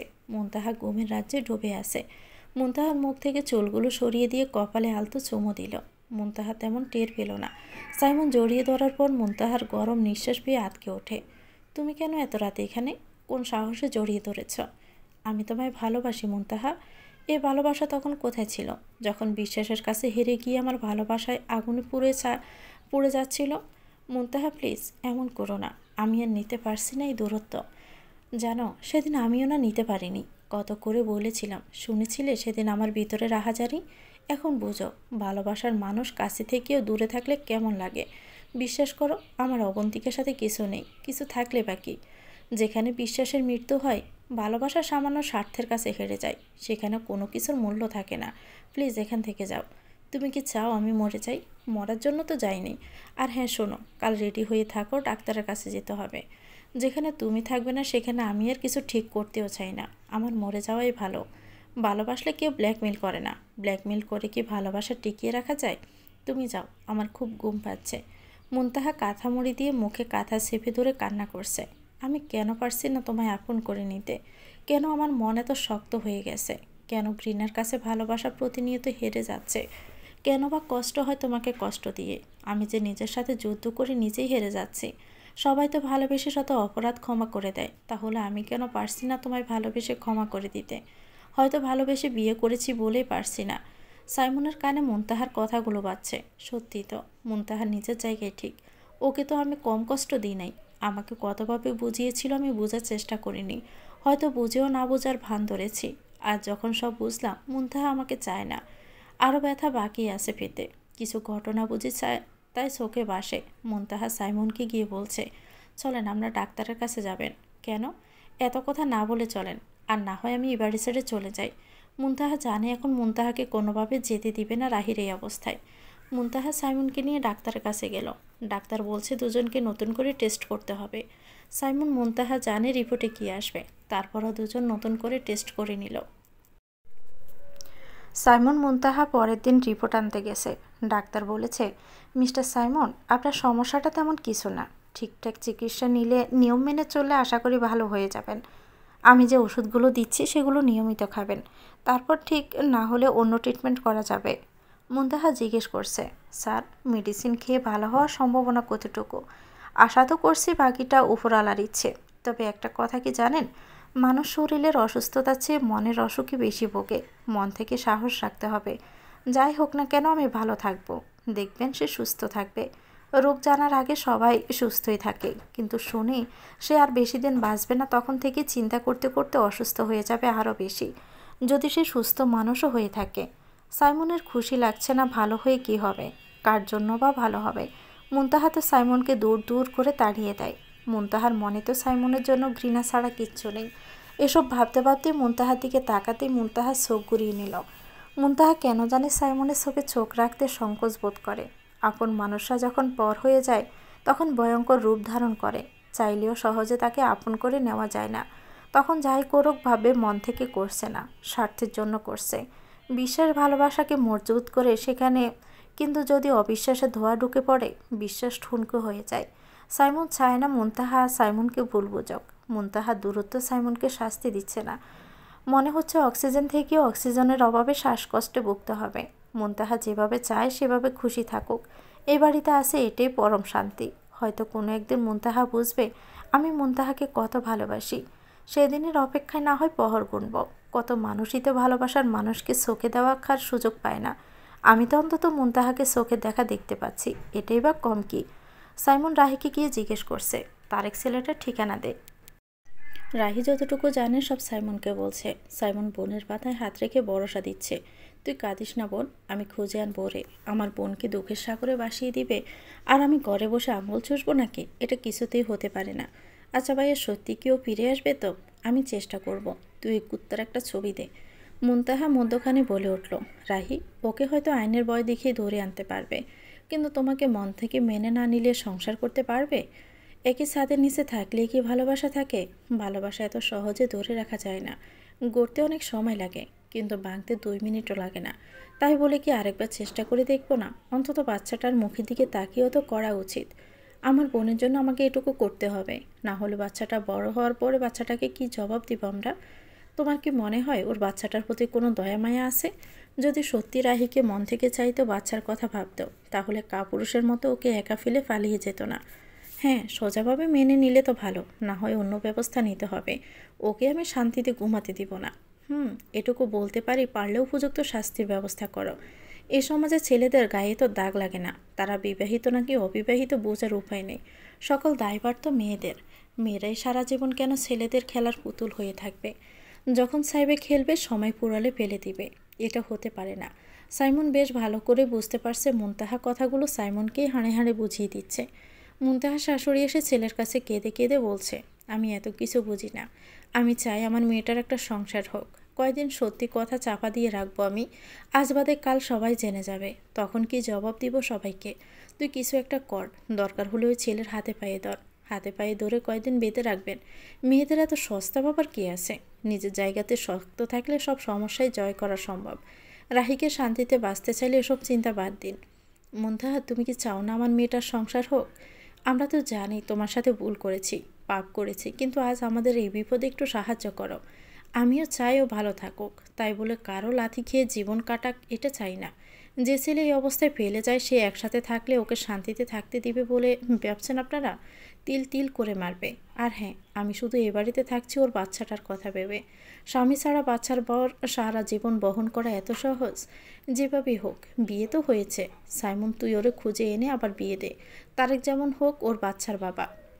মনে রাখবেন, সকল বিয়ের পরিণয় মিলে না, সকল পরিণয়ের পরিণতি ভালো হয় না।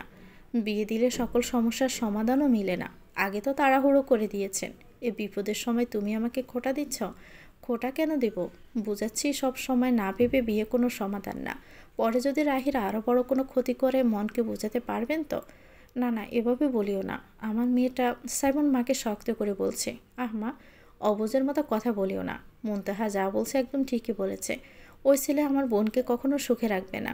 উল্টোপাল্টা সিদ্ধান্ত নিও না তো। তোদের যা খুশি কর, আমি কিছু জানি না। বাহ, সাইমন আজ মায়ের কথার উপর বলতে পারছো। আমি যা বলছি সঠিক। যদি সত্যি সেদিন বলতে পারতে, তাহলে আজ আমরা সুখী থাকতাম। একটা মেয়ের স্বামী যদি তার পক্ষে থাকে, তাহলে সে পুরো দুনিয়ার সাথে লড়াই করতে পারে। আর যদি স্বামী স্ত্রীর সাথে না থাকে, তাহলে পুরো দুনিয়া থেকেও সব শূন্য লাগে।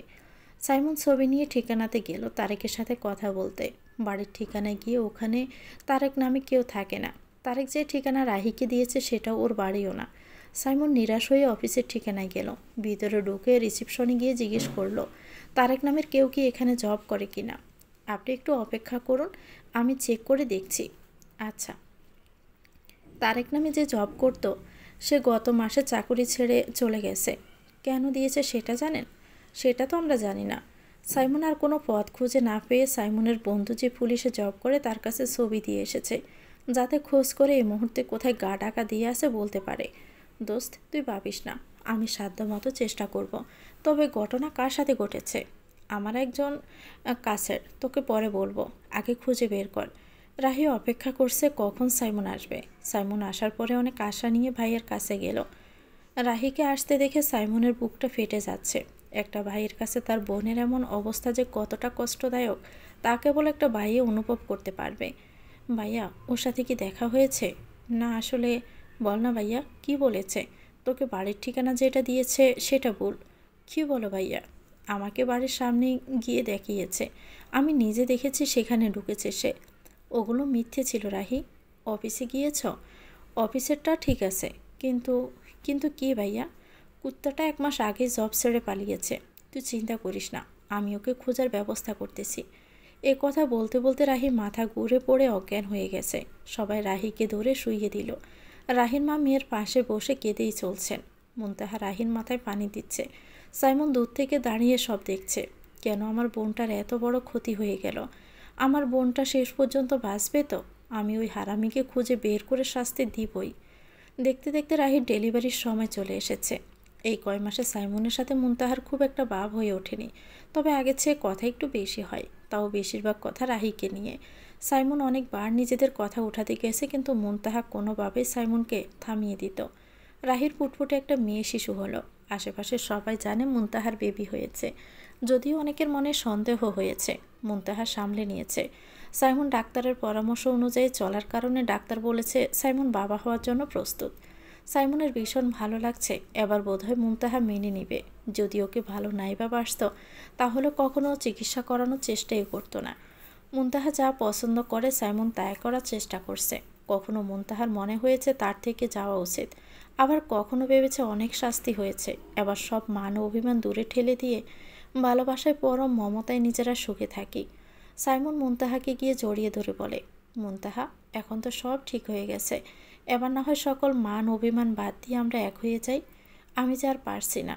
আচ্ছা সাইমন, যদি অবন্তিকার কোনো ভালোবাসার মানুষ না থাকতো, তোমার কোনো সমস্যা না হতো, অবন্তিকা তোমায় মেনে নিত, আমাকে কি মনে রাখতে? কেন বলছো এসব? আমি আর অতীতের কথা মনে করতে চাই না। এটা বলে গাল চেপে একটা চুমো খেলো। মুনতাহা সাইমনকে সরিয়ে দিয়ে বলে, তুমি মনে করতে চাও না, আর আমি যে বলতে পারছি না। তুমি তো বলেছিলে সন্তান না হলে ভালোবাসা একসময় পানসে হয়ে যায়। আমি চাইনি আমার ভালোবাসা পানসে হয়ে যাক। সেদিন ভুল বলেছিলাম। আমি বুঝতে পারিনি ভালোবাসা ছাড়া সব কিছুই মূল্যহীন। আজ আমার মনে কষ্টের পাহাড়ের এত বিশাল যে আমি সেগুলো পার করতে পারছি না। জানি না পারবো কি না, হয়তো পারবো, হয়তো বা না। আর হ্যাঁ, আমি সব গুছিয়ে নিয়েছি, আজই চলে যাব। সাইমন মুনতাহার হাত দুটো টেনে নিজেকে মারতে লাগলো। বুকে টেনে নিয়ে বারবার জড়িয়ে ধরছে। তাহলে আমাকে সুস্থ করে কেন তুলেছ? আমি চাইনি তুমি কমতি নিয়ে থাকো। আমি চেয়েছি ভবিষ্যতে যাতে কাউকে জীবনে আনতে তোমার কষ্ট না হয়। আমার সকল কাজ শেষ, এখন যাওয়ার পালা। শুধু একটাই অনুরোধ, আমাকে ভালোবেসে থাকলে নিজেকে সুস্থ রেখো। আমার জন্য না খেয়ে অসুস্থ হয়ে আমাকে অপরাধী না করলেই খুশি হব। প্লিজ থেকে যাও না মুনতাহা। মুনতাহা শাশুড়ি গিয়ে বলছে, আমি আপনাকে দেওয়া কথা রেখেছি। আপনার ছেলে এখন সম্পূর্ণ সুস্থ, চাইলে আরেকটা বিয়ে করাতে পারবেন। কেন এভাবে চলে যাচ্ছিস কষ্ট দিয়ে? আমাদেরকে মাফ করে দে না। আমার ছেলেটা যে আবার আগের মতো হয়ে যাবে। তুই এবারও আমাদের ঋণী করে যাবি। সব ঠিক হয়ে যাবে। মুনতাহা ব্যাগ গুছিয়ে বের হওয়ার সময় পিছনে ফিরে তাকিয়ে দেখে আজকে সবার চোখ থেকে পানি পড়ছে। সাইমনের চোখে জল শিকশিক করছে। সবার চোখে একটাই আকুতি, মুনতাহা থেকে যাও না। তো ভিউয়ার্স, গল্পটির নাম হচ্ছে পরিণয়ে পরিণতি। এটা গল্পের শেষ অংশ। গল্পটি লিখেছেন কাজী সারা।